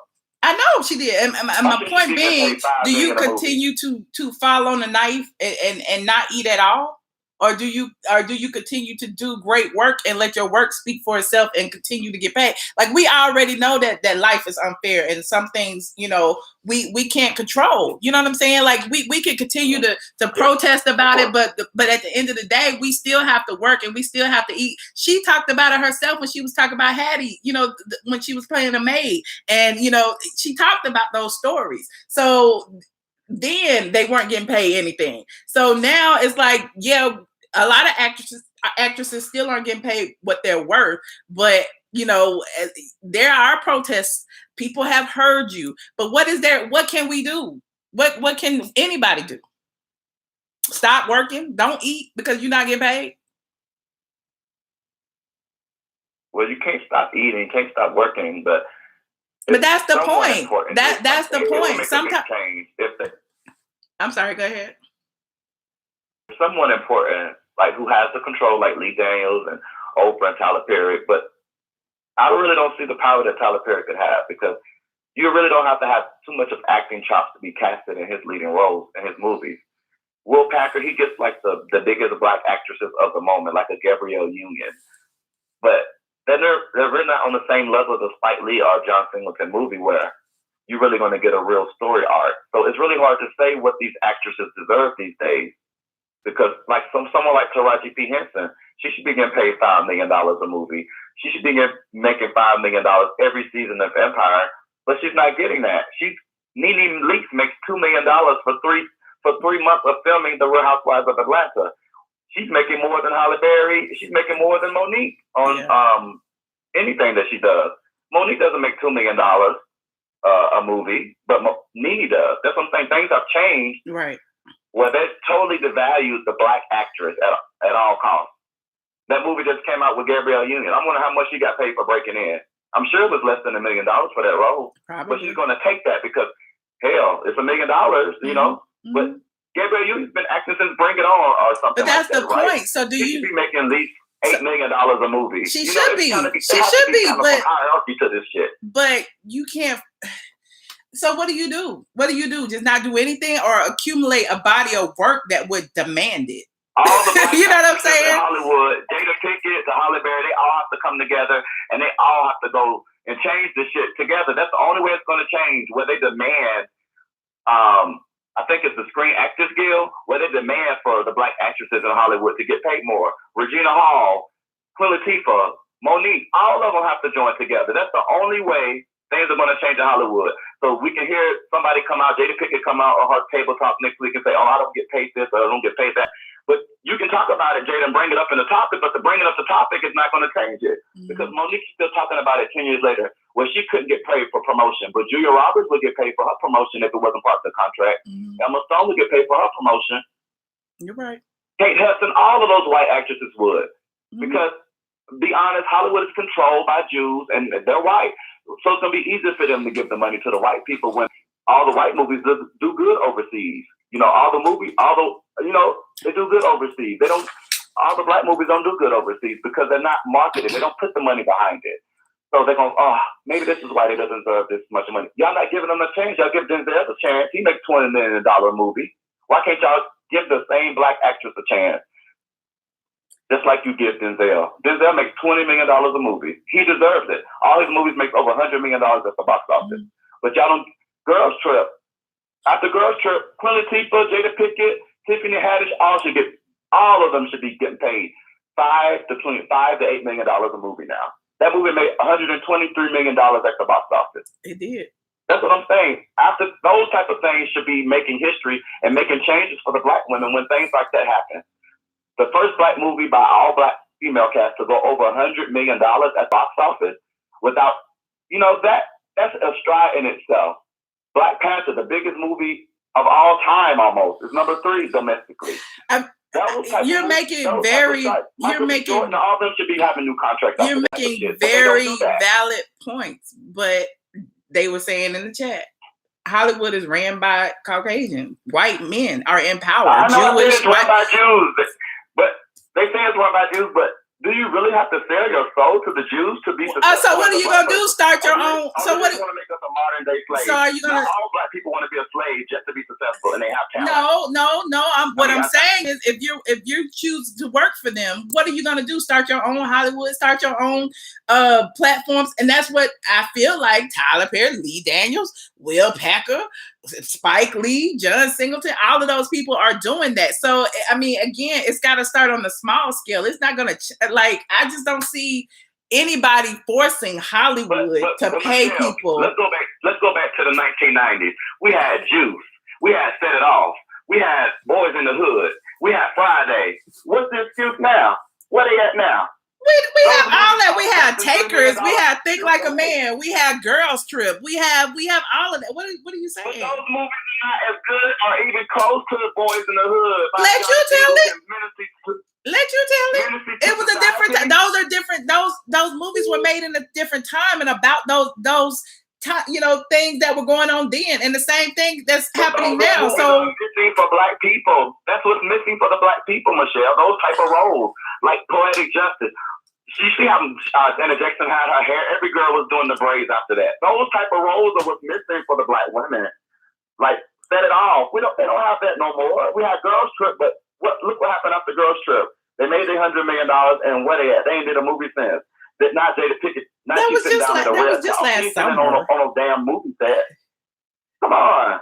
I don't know what the answer is. We could go on out there about we this. can argue back and forth for hours. Have to come together. We They have to do. demand a change for all black actresses. Unless it's all gonna stay the same, and they all gonna still be mad at Angelina, Julia Roberts, Emma Stone. What I need you to do, no actor Anderson. what I need for you to years do, to come. what I need you to do is call all of them up and get a meeting with all the A-list black actresses. Because Nique get paid more than all them chicks. It really does. Why are you tripping? So I mean, okay, that's the point. That's what I'm saying. They have to learn to value the black actress again, and they don't do that, and that's the problem. Okay, I agree. Thank you for calling. All right, Michelle. I appreciate you. I really do. I appreciate the debate. So I ain't from OC. All right. Thank you. Bye-bye. Whew, y'all got me arguing today. Oh my God. There's a whole bunch of people in here. A whole bunch of y'all. Caller 8702. Come on, man. Hello. Hello. Hello?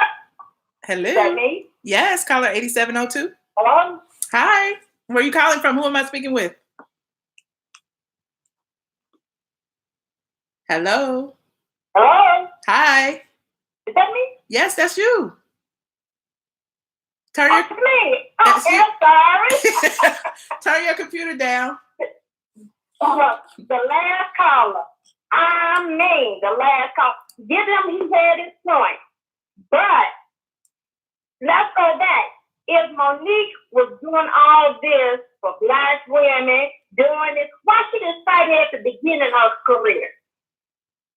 If she had that mentality. Now her husband, let's get on the other hand. When she gained all that weight, he said, well, baby, you need to lose some of that weight. It ain't good for you. Or the people that, with the skinny people or whatever, black women. But she did not start it until now, after she wins an Oscar. Come on, man, give me a break. And I think it's a journalist there or in Hollywood that he broke it down and had emails with Will Packer and how the husband was trying to squeeze him for more money instead of, working for which you signed a contract on. Now, Oprah, she said, I got enough money to buy your ass, so get your ass in the corner. So I just don't get with that Monique starting this crap now. Ban Netflix, do this, do that. Because, like I said, she could have did it at the beginning of her career if it was all that before she won that Oscar. Her head got big. Now, she knew when she signed that contract, but what I hear in Hollywood, that's a must do. You don't get paid for things like that. Now, it's family time. Come on now. That don't make sense. Like my mother told me, I just was going to lose my leg. And I complained that I didn't want to leave my daughter at home. My brother said, well, you might as well give us 3 months, so then you be with her for the rest of your life. So Monique did the same thing. I just don't get it. So you feel like her argument is invalid because she didn't start fighting from the beginning? Like I honestly feel like she makes great points as far as, there being a discrepancy in Hollywood. She makes great points. Like when she started fighting about it was when she became, when it became an issue for her. Like until she, I guess, directly experienced it, how can she fight for it? You know what I'm saying? So I don't know. I see where you're coming from, but then. And the last caller said, with the Gabrielle Union and all those black actresses, hell, they marry black rich men. They don't have to worry about that. What? They married what? Black what? I'm confused. I said the black women in Hollywood marry rich black men. Oh. Look like Yeah, What? That ain't Monique's fault. I mean, that's not their fault that Monique chose who she chose. She could have married a rich black man too, but she chose who she chose. So what's the point? Yeah, but that was going off the last caller that all the black women could rally together. Oh, okay. Kumbaya. So that's why I made that statement. Yeah. So I just don't get into this Monique kind of thing from the beginning. That's all I mean. I had to say. Okay. Well, thank you so much for calling. Thank you. All right. Bye-bye. Whew. Yeah. Ooh, child. How many more calls should I take, Zills? Is Zills there? Zills then left and went to go get some chips. I bet he gone. Hey, Jerome. Caller 2079, you're on the line.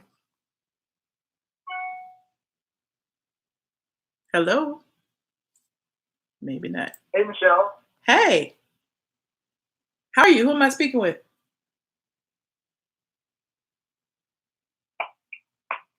Can you hear me? Hello? Can you hear me? Try again. Can Yeah. you? Yes, yes. Who am I speaking with? Yes, this is Adrian from Indianapolis. Hey, Adrian, how are you? Oh, I'm fine. How are you? I'm good. So what do you think about this situation? Well, Miss Michelle, honestly, I feel like there's a level of empathy that's not being discussed with the previous callers. And I feel like the complete backstory that we need to take into account is, was it not Oprah Winfrey who commended her half-sister for not selling her story to the tabloids?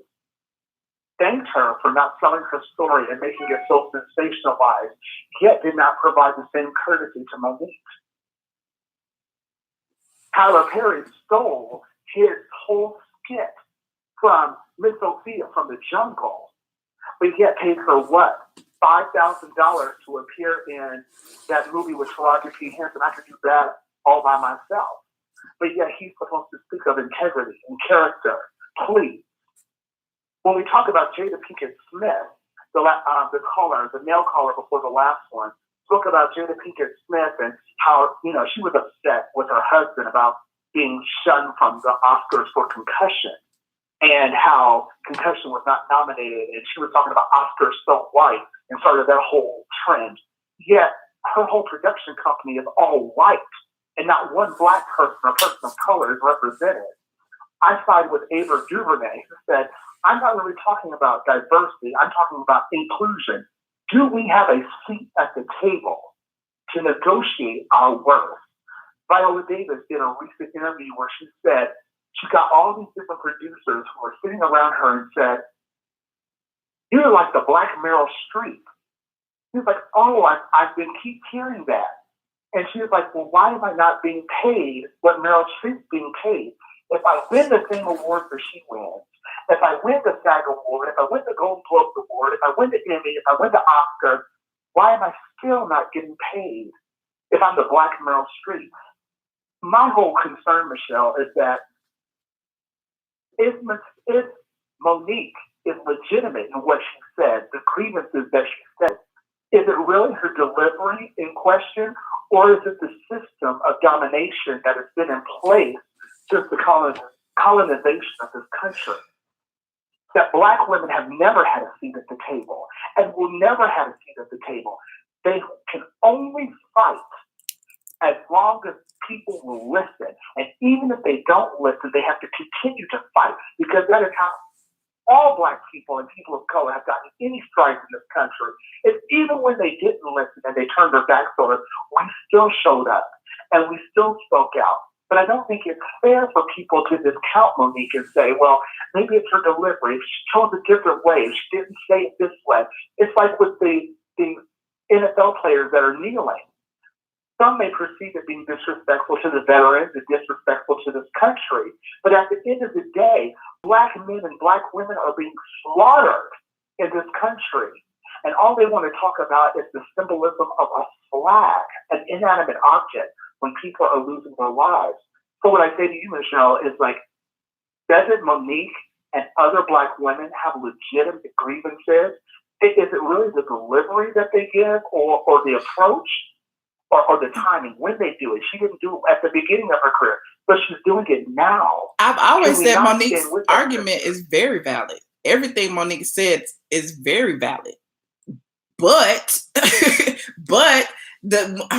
I feel like the situation, the leaking calls, the burning bridges, the putting out names, that those are issues. If you have an issue with the way things are going in Hollywood and you want to stand up for yourself, that's one thing. But to put out, to try to throw Tyler Perry under the bus and make him force him to say certain things, or to throw Will Packer or whoever under the bus and to force him to say things, or to burn bridges along with you, I feel like that's asking a bit much. If you're gonna stand in it, stand in it. You know what I'm saying? I'm not saying there's not a valid argument. As a Black woman myself, I know there's a valid argument. You preaching to the choir on that one. So I mean, I don't know what the answer is when it comes to Hollywood. I'm not an actress, but I've been, had situations in corporate America where I was treated unfairly, and I talked about it in my video when I talked about, when I told on the people at the lottery when they were promoting, Caucasian people and overlooking people of color, and I felt like I threw myself on a knife for them. Since I left, things are better up there, but I don't have a job. So again, that's where I got my point from. Do you not eat for things to be better? And that's clearly, to me, that's what's happening with Monique. She's not eating to be the martyr in the situation. So I mean, and you're exactly right. No, like literally everything you just said is valid and correct. It is, and I can't argue with that. I get that she has lost her way. She has lost her entire way in her entire argument to find legitimacy for people to ally with her, from white to Black to female to male, from our own community and our own culture. We don't even know what the F to say to her, to defend her. Because don't get me wrong, I side with Monique, but I like Oprah Winfrey too. Don't get me wrong, but I get what you're saying though. But when is enough enough? When can we say, Brother Tyler, Sister Oprah, Brother Lee, what you did to Monique was wrong. Why don't you apologize? But even in the phone call, and I played it earlier, I know people joined kind of late, but even in the phone call that Monique leaked of her talking to Tyler, even Tyler said, what is it you want me to say? Like, once a rumor is out there and once people have certain perceptions about you, somebody can come and say, Monique's not hard to work with. No, not at all. And that's not going to take the stigma away. You know what I'm saying? So it's really the only thing that can happen, as Tyler said in that conversation, is you got to, go and create another body of work. You got to present yourself in another way. You got to, do certain things in order to rebrand yourself outside of that. She's hard to work with, or, she's been blackballed. Like, Lee Daniels can come on right now and say, Monique's great. I love her. That's not going to take the stigma away, is it? Is that going to get her more jobs? But Michelle, I honestly think that Tyler Perry, Lee Daniels, and Oprah Winfrey need to be accountable for the damage that they have created, the narrative that they have shaped against Monique, her being difficult, her not being easy to work with. All these different opinions have damaged her in such a way that she cannot eat. So, but if those were their experiences with her, whether she feels like it's genuine or not, if those were, their experiences, like how is it, wrong? You know what I'm saying? Like if Lee Daniels, and I don't see it for Lee Daniels, but if, she had a difficult relationship with Lee Daniels, if she had a difficult relationship with Oprah, and Oprah has admitted, they said that that she apologized and Monique didn't accept it. if she had a difficult relationship with Will Packer, which, you know, Will Packer said he went out of his way to hire her for that film. And, you know, they bumped heads on the set and they, you know, she blasted him. So if all of these people have that experience, like what can you do to change that besides present yourself in a different way? I get what you're saying, but are their experiences actually the valid experiences that they actually had, or are they amplified versions of what actually transpired? I don't even believe that. I don't believe that's it. I believe that they have the credibility that people believe what they say. Okay. You know, if Oprah says, you know, I had this experience, people gonna believe her. You know what I'm saying? And whether it's a minute situation or whether it's, you know, a explosive situation. She said, you know, this is what happened, and everybody's gonna put, you know, they spin to it. Well, you know, Monique cursed Oprah out. Monique da da da da.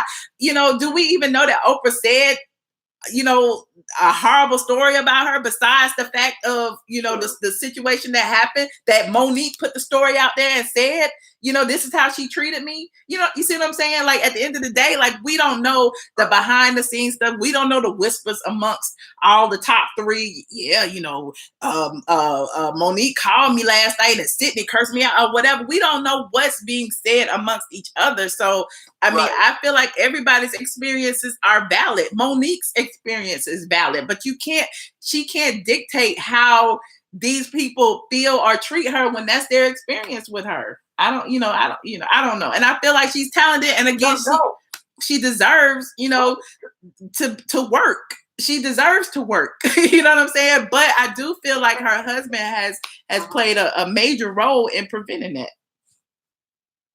No, and even from the call with between Tyler Perry, Sidney, and Monique, it took another level when Sidney began to over-talk Tyler when he was trying to explain, so that everyone could come to a common ground with a level-headed approach to the whole situation. And then the call ended, and I thought, how unfortunate for all this to have transpired prior to this call, and no one having a final say on how we can move forward as a people that we know of. Because the way the call ended, we didn't hear the way the call actually ended. You know what I mean? We heard Tyler about to make a point, and then the audio stopped. You know, so we don't know what happened. And I feel like he was making some valid points, and so I don't know.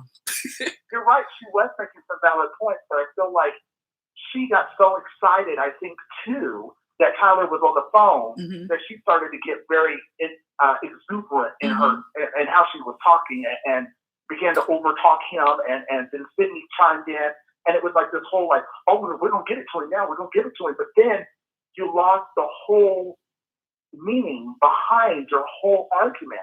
We are rooting for you, Monique. We are all rooting for you. The majority of us are. But it's like, when did your voice start to resonate with all of the Black community? Men, women, children, white people. When does it say, you know what? What she said is it makes sense.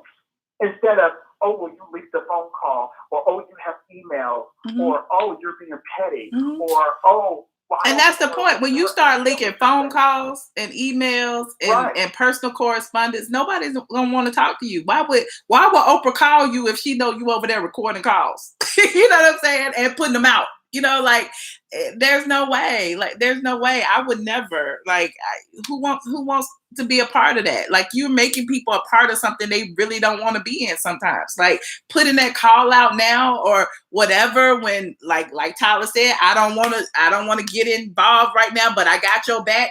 Clearly she didn't feel like he did enough in order to, now she putting him on blast. So there's another bridge burned. You see what I'm saying? So you're right. You know, people keep saying she's not doing anything, but you are doing something. The things that you're doing are, you know, issues for other people. So, you know.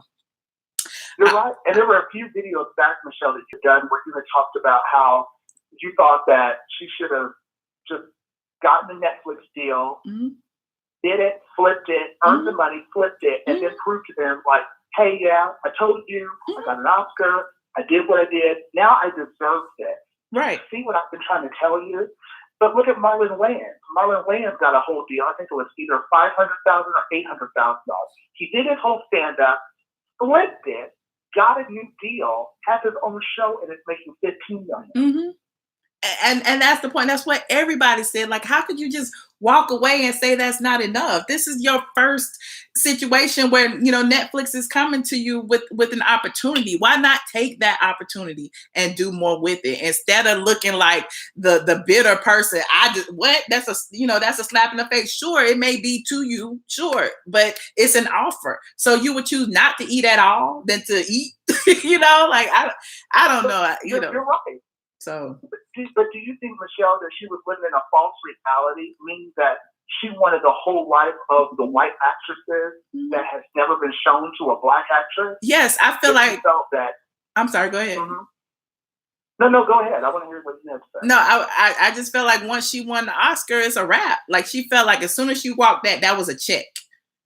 You know, like that was her check. Right. And so, you know, it's like everything after that, you know, she should make $100 million on my next movie because I got this award. I should make $200 million because I got this award. And then she sat on it. She kept getting probably offers that were beneath her to her. And she, you know, turned down situations that weren't enough because she has this award. And now here we are. How many years later, and you know, you bitching about $100,000? Like, you know, it's like you could have been making all of these movies and had a great body of work to go on your resume to say, I've done this, I've done 50 movies. Look at Kevin Hart. I bet Kevin Hart wasn't making $1 gazillion when he first started, but Kevin Hart was in every damn movie you could think of. You know, some people would think that would be cheapening your brand, but no, that's building your resume. That shows that you're wanted and that people value you because you got all these movies out there. Now you have nothing because you sitting there saying that,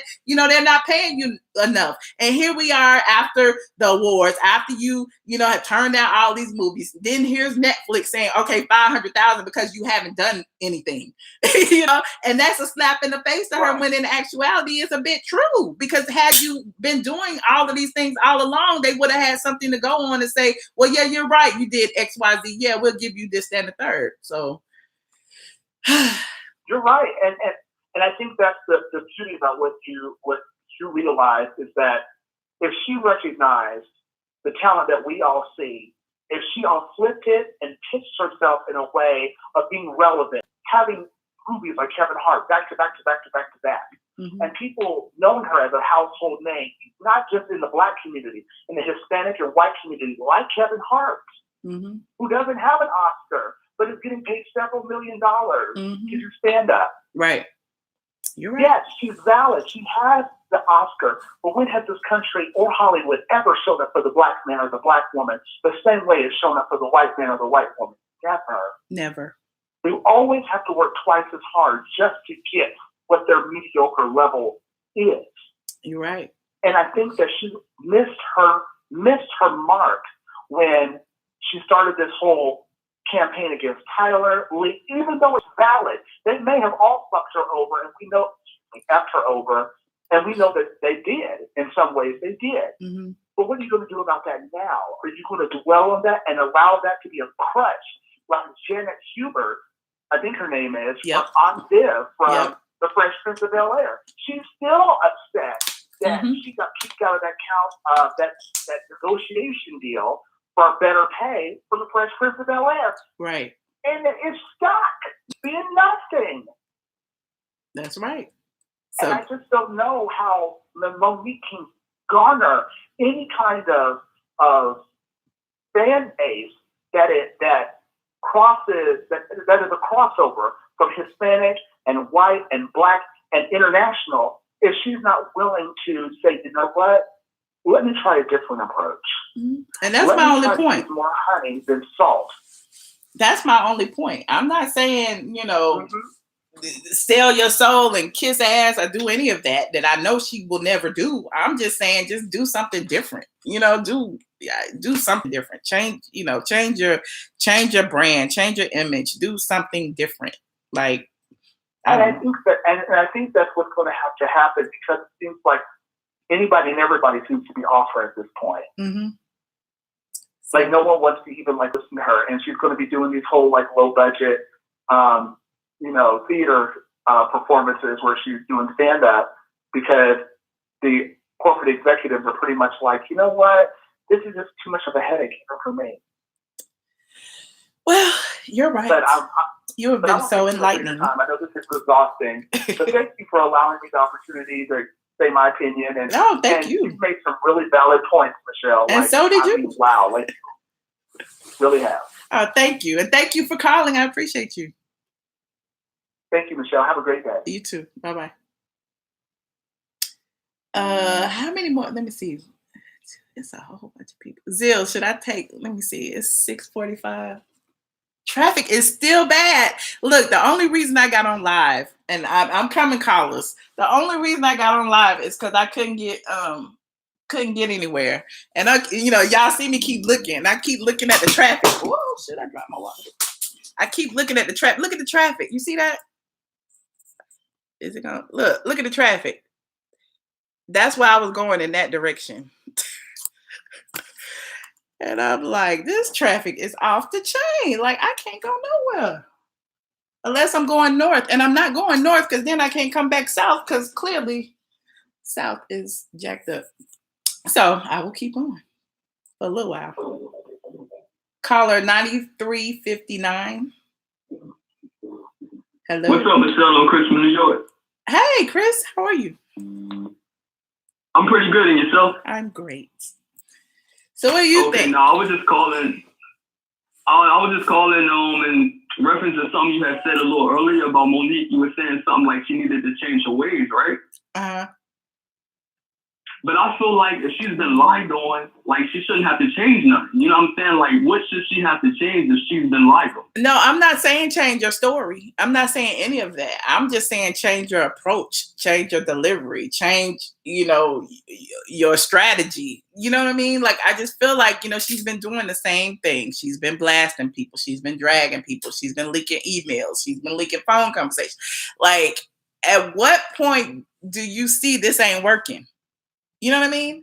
Like, I get what you. Go ahead. Yeah, I'm listening. No, go ahead. No. I'm saying I get your point, but I was just saying, like, all right, say when the whole situation happened like a while ago with Homeboy happened. You know what I'm saying? Like, you had to record your shit to let people know, like, yo, he has a bigger following with YouTube.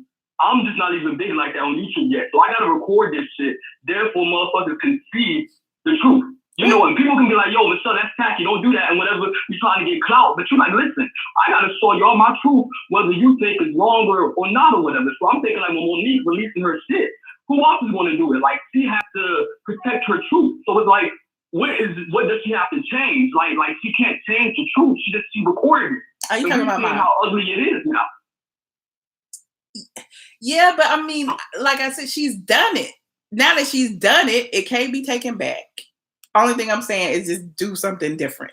The story is the same. We know the story. You've told the story over and over again. You told us about Tyler Perry. You told us about the Oprah. You told us about Lee Daniels. We know that. You ain't been with him for the past year, whatever. We know about the Will Packer situation. We know about all the stories. Now it's time to move on, do something different, and work and show us what your talent is.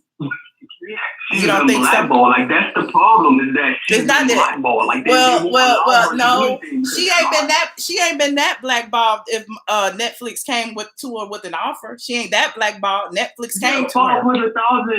That wasn't enough. I guess that wasn't enough. But she got an offer. So blackball means you ain't getting nothing. You ain't getting nothing. Right, the door is closed. But let's say this, Michelle. You've been around since 2007, right? Like, I love your blog. It's one of the best out there. You've been there longer than a lot of these white bloggers. Mm-hmm. But if you was in a meeting with somebody, and one of these white bloggers that's been there 2 years or whatever was offered like $2 million, if you're like, listen, I get all the scoop. I've been here 10 years. How can y'all offer me half of that? would that be fair? It's happened. I mean, it's happened. If you can't, I mean, if that's what the company thinks that's what that blogger or that blog, whatever they're paying for, is worth, so be it. I mean, that's why I haven't sold out my blog, because I mean, who says the world is right? You know? Yeah, but that's what I'm saying. So we as Black people, we have been told to be like, listen, you know it ain't right, but you got to deal with it. It's like, but why do we have to deal with unfair treatment when we know it ain't right? But then if that had happened, would I go online and talk about how, you know, they bought XYZ for $2 million and only offer me $2? Yeah. Or do I continue to blog and make my money every day? If I was to do that, then I wouldn't get no contacts. I wouldn't get no exclusives. I wouldn't get the episodes from the networks. What do I do? Do I stop eating? No, I don't. No, I run my business the way I've been running it, and I continue to move on. But you can't let people live with a lie.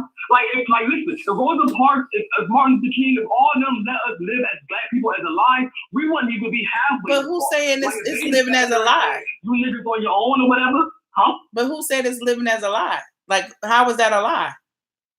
If I decide, go ahead. It's a lie because we're allowing them to tell us what it should be, and that's not always the case. Like, you can't tell somebody their truth because you don't like how they're doing something, regardless of whether we like how they do it or not. You cannot filter the truth. So when I hear Tyler Perry and shit like that talking and shit like that, he's revealing himself. He's like, listen, you're right. I just can't risk my bridges for that shit. It seems like, well, listen, if you're not going to do that, then I still have to continue to talk because if people think I'm difficult and I'm not. I was not doing something that I was not obligated to do. So I don't understand why people are like going in on Monique. I'm like, the truth is right there. Like, we're all hearing this shit. So it's like, what else is there for us to keep attacking her about? Why is she still blackballed? Like, that shit don't make no sense. I don't feel like she's being attacked. Well, again, it's the story has gone on for so long. The situation but as a Black woman, like, I've seen so many now you gonna tell me about being a Black woman? Jobs. Just like in regular jobs happen to like deal with this shit from everybody. And then like, you know what I'm saying, whether you're gay, straight, or whatever, but it's like, it's a coincidence that these are, okay, one gay man, Lee Daniels, and then you got, Tyler Perry, who I guess, I don't know. But you know what I'm saying? Like, these are the truth. Men are trying to, they know the truth, but they don't want to come out and say the truth. You know what that's like. Like, you know what that's like. You know what it's like to have people know the truth about you, but still go on with a lie about it. Like, it took you years to get to this point. Like, you got your redemption now, but it wasn't like overnight. People who come into you now, they don't see the work you had to do through the, you know what I'm saying, through everybody who was talking shit about you. They still talk shit about me. Yeah, they still talk about you, but you know what? But you had a redemption. Monique has yet to get her redemption. It's not about certain people love, it's about redemption. Monique got an apology from Oprah Winfrey. Monique got a phone call from Tyler Perry where it seems like he was trying to make amends. What she hasn't got, I guess, is a situation from Lee Daniels, but we don't feel like that's going to happen. But I mean, I feel like she's gotten a lot, but I mean, what all does she want at this point? You know what I mean? Like, she won't. But even Tyler said in the phone call, what is redemption? What does that consist of? Like, you're asking him to totally rehab your image when at the end of the day, like I said earlier, somebody can come and say, she's not difficult, or she's a great actress, or I have no problems with her. But what they gonna do? Lift the black ball, like as if they got some private email floating around with everybody's signature on it. Scratch off the signature. Like, nobody, like, at the end of the day, it's up to her to change that narrative. And she continues I think the reason why I'm so passionate with this, especially like the reason why I called you, is because of you are living proof of that redemption that Monique is trying to get. And I don't even think you understand it. Like, I don't even think you really see it. I think you see it, but I don't think you're willing to really see it. Because like, you are that vision Monique is trying to get. No, you're not on the same level. No, it's not clearly in the same walk of like life or whatever, but she's trying to get that vindication. You receive so many calls, so many emails. You still get the hate, but you receive so many people who called you like, yo, I became a fan after the whole situation with Kai and shit like that. Seeing how they attacked you, and the whole time I'm still thinking that she was just this bitch from, you know, the Funky Dynamic shit, you know what I'm saying, the shit that he had lied. Like, there's people that just coming around to your truth now, and that's what Monique is trying to get. Is not for everybody to like her, but that's the point. See her truth for what it is. I didn't come on and be like, you know, he better tell the truth or she better tell the truth. I didn't do that. You know what I'm saying? Like, the only thing I could do is live my, only thing I could do is live my life. You know what I'm saying? Like, that's my point. The only thing you can do is walk in your truth and continue to build your resume, and your truth will show. And that's my point. But she's not. She's doing it differently. She's being confrontational. She's doing all the. How is that being confrontational when you got like she is like this is like? Do you not understand how this is so similar to the shit you just went through? No, it's not. I don't work for it. I don't work and I don't depend on any of those people that you're talking about for my coins. You see what I mean? Like, you're comparing apples and oranges, and she was getting paid by those people. He was saying at one point he was staying in your place, right? So at some point you were dependent on him to pay some rent, and even then you turned the blind eye because that was your friend, so you let a lot of shit slide. But you still dependent on him to pay something to the home he's staying in, right? Of course. And when he fucked it up. Okay, and when don't you pay rent? Don't somebody pay? Don't you have to live to pay for where you? I mean, don't you have to pay for where you live? Everybody. Exactly.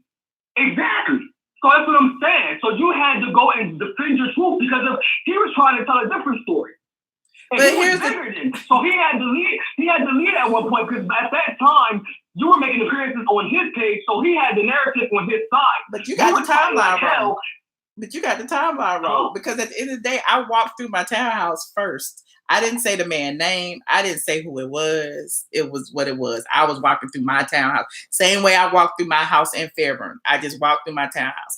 It would be a situation like if the last renter was to like say a friend of the last renter was to say, well, Michelle put you on blast because she walked through the house and showed how dirty it was, and they felt some kind of way and got online. That's pretty much what happened. So I wasn't putting him on blast. He decided to take it to another direction. Despite what the people say, that's what it was. So what I say to you is when you compare that situation to this situation, I feel like it's different because I wasn't fighting. It's not different though. Okay. You were fighting. You fought. Listen, you were fighting to the very end until you got your validation. You received what you needed to get the things you were trying to get back when it happened.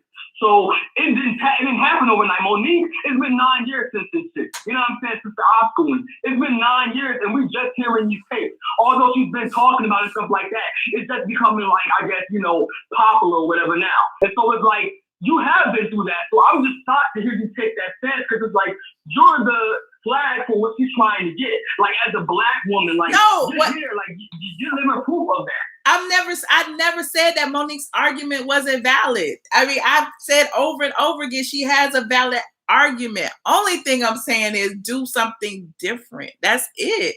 That's it. And that's what I'm trying to understand. It's like, what should she? I didn't talk about it. Okay, if you want to compare that, I didn't talk about it for 2 years. I just started talking about it now. I've been searching after that dude for 2 years. I was filing lawsuits, everything for 2 years. So every single time I filed a lawsuit, I didn't come online like, look, I filed a lawsuit. Look, I filed this. Look, I filed this garnish. I had to file 4 or 5 garnishments before I got any money. So my point is, do something different. That's all I'm saying. I get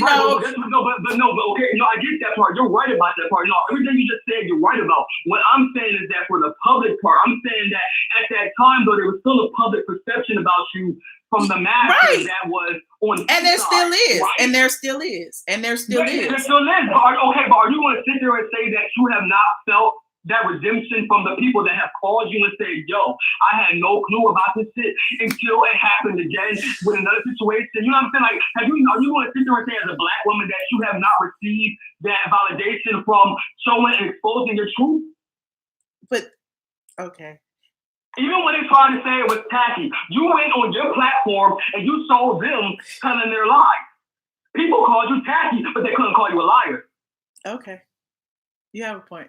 So Monique, yes, she's going to be called tacky, but you can't call her a liar. I've never called her a liar. Yeah, I don't think she's lying. Her approach is very wrong, but when you're defending your life, and when you're a black woman and you defending your life against black men, and then one who's gay, and then one who we don't know, and then another one that's just jumping out, you're like, what the fuck? You know what I'm saying? So it's like, we attack her now for being honest. We can't do that as a people. Like, we may not agree with her approach. I don't like her approach, but I'm not going to sit here and try to demise what's happening because of. No, I'm not. That's the point. I'm not negating what happened. I'm not trying to minimize it. I'm not doing any of that. Only thing I'm saying is I feel like personally she needs to do something different. That's it.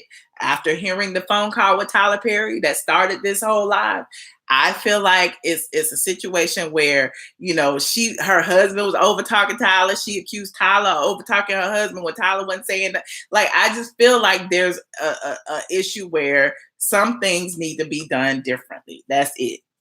You know, I keep saying the same thing over and over again. I don't know what that different thing is. I agree.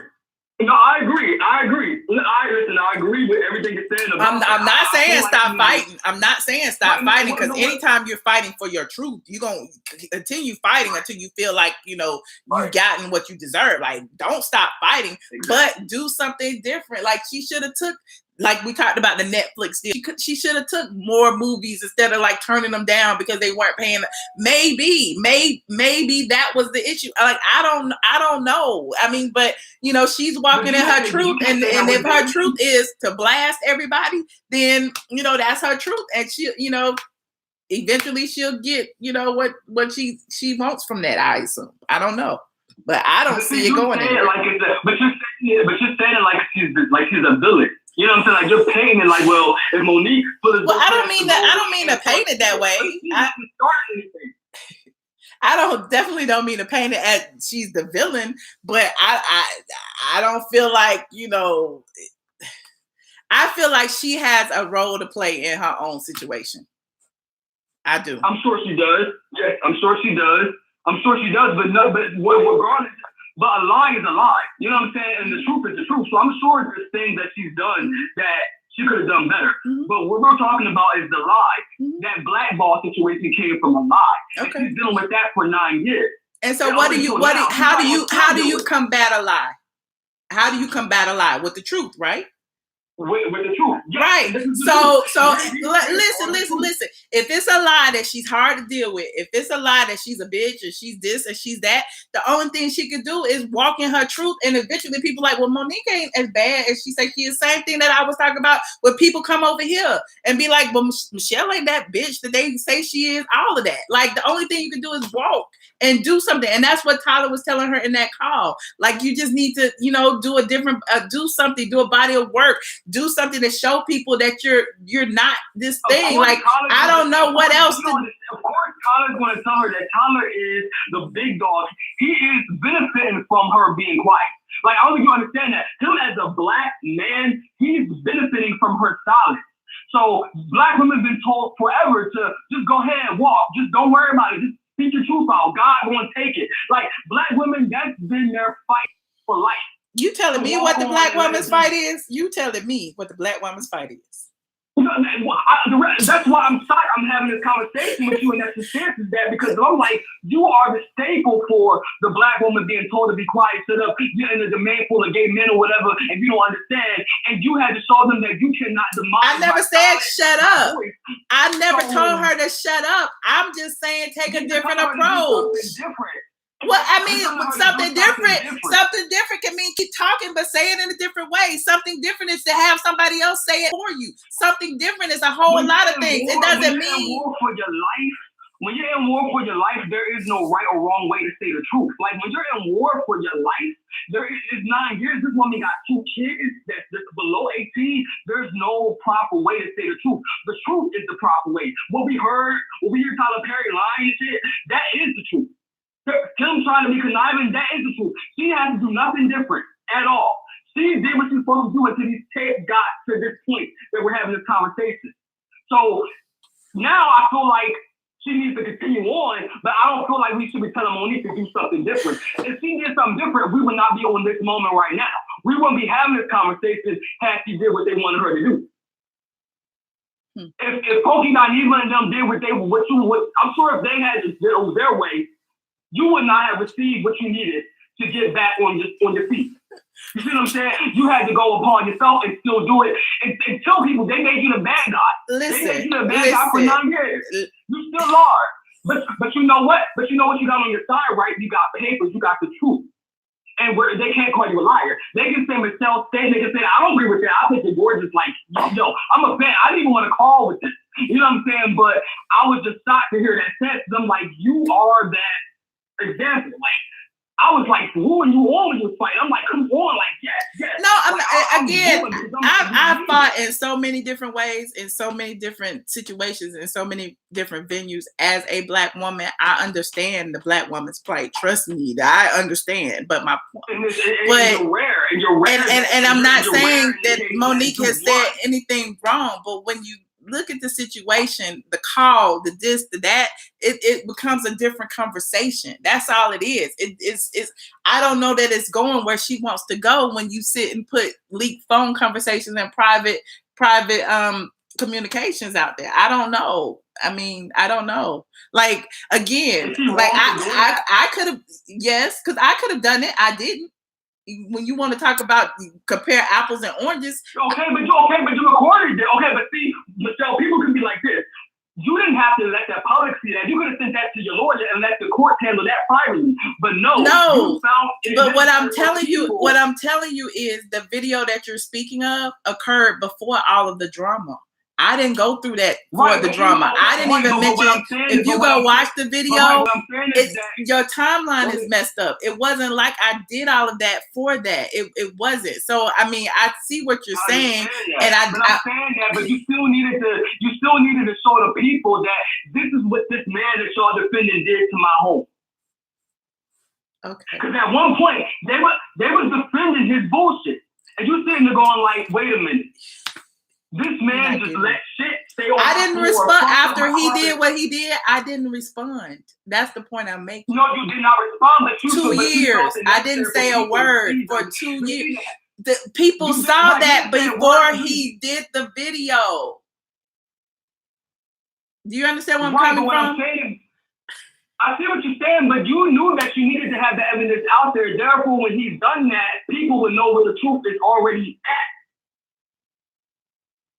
Whether you did it first or he did it first, you still felt the need to make that public. And I'm not saying that was wrong. I agree. You need to make things like that public because that's the only way you can tell people, hey, I'm not a liar. You can still think I'm this, that, and the third, but I'm not a liar. Like, you know what I'm saying? To be called a liar, that nobody wants to sit next to a liar. So you got to say Monique is this big actress who's been called a liar. Okay. Who wants to hire a liar? But I don't think she's lying. I feel like her story has been the same. I feel like she's been consistent. I don't think she's a liar. The only thing I'm saying, again, for the 100th time, is that she needs her approach differently. But there are other callers waiting on the line, and I appreciate your passion, and I appreciate the discussion. And thank you so much. I appreciate you too. All right. Bye. You have a good day, baby. Okay, you too. All right. I'm taking 3 more calls. Uno, dos, tres. 4802. Hello. Hello. Hey. Hello? Is it me? Yes, that's you. Hey, how are you doing? I'm good. How you doing? I'm a supporter and all of that. You know, Brown Diamond. Hello. Yes, from Brown Diamond. Missouri. I know I've been on for 2 So, hours. I just think, and I just believe that you have gone through it. You've lived through it. You've come away from it. I just don't think that maybe we're not giving Monique the support because we're coming at it. We don't have a way of guiding her to what she should do, where we're saying all things of what she shouldn't do. You know, and I think that we should be supporting her because actresses like her, other people who have done and have been treated the same way she's been treated, And the fact that she's been treated like that, this from other African American people, I don't care what plot they have, it's not right. So maybe we should think about what she should do instead of talking about what the problems and things that she shouldn't have done. But I mean, I guess it's hard to form that narrative when you are presented with evidence of things she has done. You know what I mean? Like the emails and the conversations and all of that. That's what's sparking the conversation of, you know, you shouldn't put those personal interactions out there because nobody else is going to want to interact with you personally. Like, why would I call you and talk to you on the phone if there's a chance that my conversation with you is going to end up on a blog, online, on YouTube? You know what I mean? So it's like, yeah, I mean, that's where the conversation is going, because that's the evidence that we're given. Emails, videos, like she's trying to prove this to everybody, but the proof is throwing a lot of people under the bus, and it's just not making her look good. I mean, and no one's saying that she's lying about any of it, but what we're saying is, again, do something different. You know what I mean? Okay, that's been what you said. Do something different. Yeah, just make another choice. Like, in order, like, if it's a lie that you're so bad to deal with, if it's a lie that, you know, all these people are lying on you about your attitude and stuff, the only thing you can do is just live and work and you know, go about your daily life, and your encounters with people will prove that everyone else was lying. You know what I'm saying? But now with the things that she's doing, it's making everybody else look like they're telling the truth. Do you think, what you're saying is the truth, but do you think that sometimes when people who you're dealing with and you're working with on that type of level can say something that people below can't, like, they look at what you're saying and they believe it? Definitely. And sometimes you have to, you know, let people know the truth, and maybe that's what she's doing, because you're talking about Tyler Perry, you're talking about Oprah Winfrey, you're talking about people who are high. You're not talking about low level people. But ideally, in media or in anything, like when people, you know, start rumors or start, like, people are gonna believe what they want to believe about you. You can say all day it's not true. Somebody can speak on your behalf and say it's not true. It's still gonna be out there, and people still gonna believe it or not. You know what I'm saying? So the only thing you could do again is live, and with time and your truth, like the rumor or whatever it is gonna go away, because if it's not true, it's not, it can't live. Okay, but let me ask, one last thing, do you think that when you put yourself out there, when the lies come about, when you go on jobs, don't you think you have to do 100? We already, as Black females, which I am, do like 100 times more than a Caucasian or non-Black female. Definitely. So now that something's out there about you, and now you're just not, like you said, do something different, not bring out all of this. This is before the phone calls. This is before the emails and all of that. But damn, now I got to work harder than I worked before to just be myself. I can't even be myself, because when I go and I go on, you know, auditions and stuff like that, now I can't even be myself, because now I got to prove to you all the lies that are put out there about me. I mean, but live long enough. That's life. It's like, as a Black woman, as a woman, period. Like, there are times when it's unfair, though. It's very unfair. Okay, it's not right. It's okay. I agree. It's not fair. It's not right, but it's the truth. And you know what? If you choose, or if I choose to deal with it, some people just don't want to deal with that. Can we just say, you know what I'm saying? Let's pray for her. I definitely I support Monique. Like, you see, I I always tell people I cover things I care about, and some things I don't cover because I don't give two shits about it. So, you know, if you go back in my history, you'll see I've been talking about Monique since Monique started talking about Monique, because I care about the story. I care about, you know, starting the conversation, because it's, you know, like at the end of the day, whether we agree or disagree, it's going to be some level of understanding gotten from us having this communication. You know what I'm saying? Like, people are going to be more aware of the situation that we all go through in life as Black women, because we all go through it.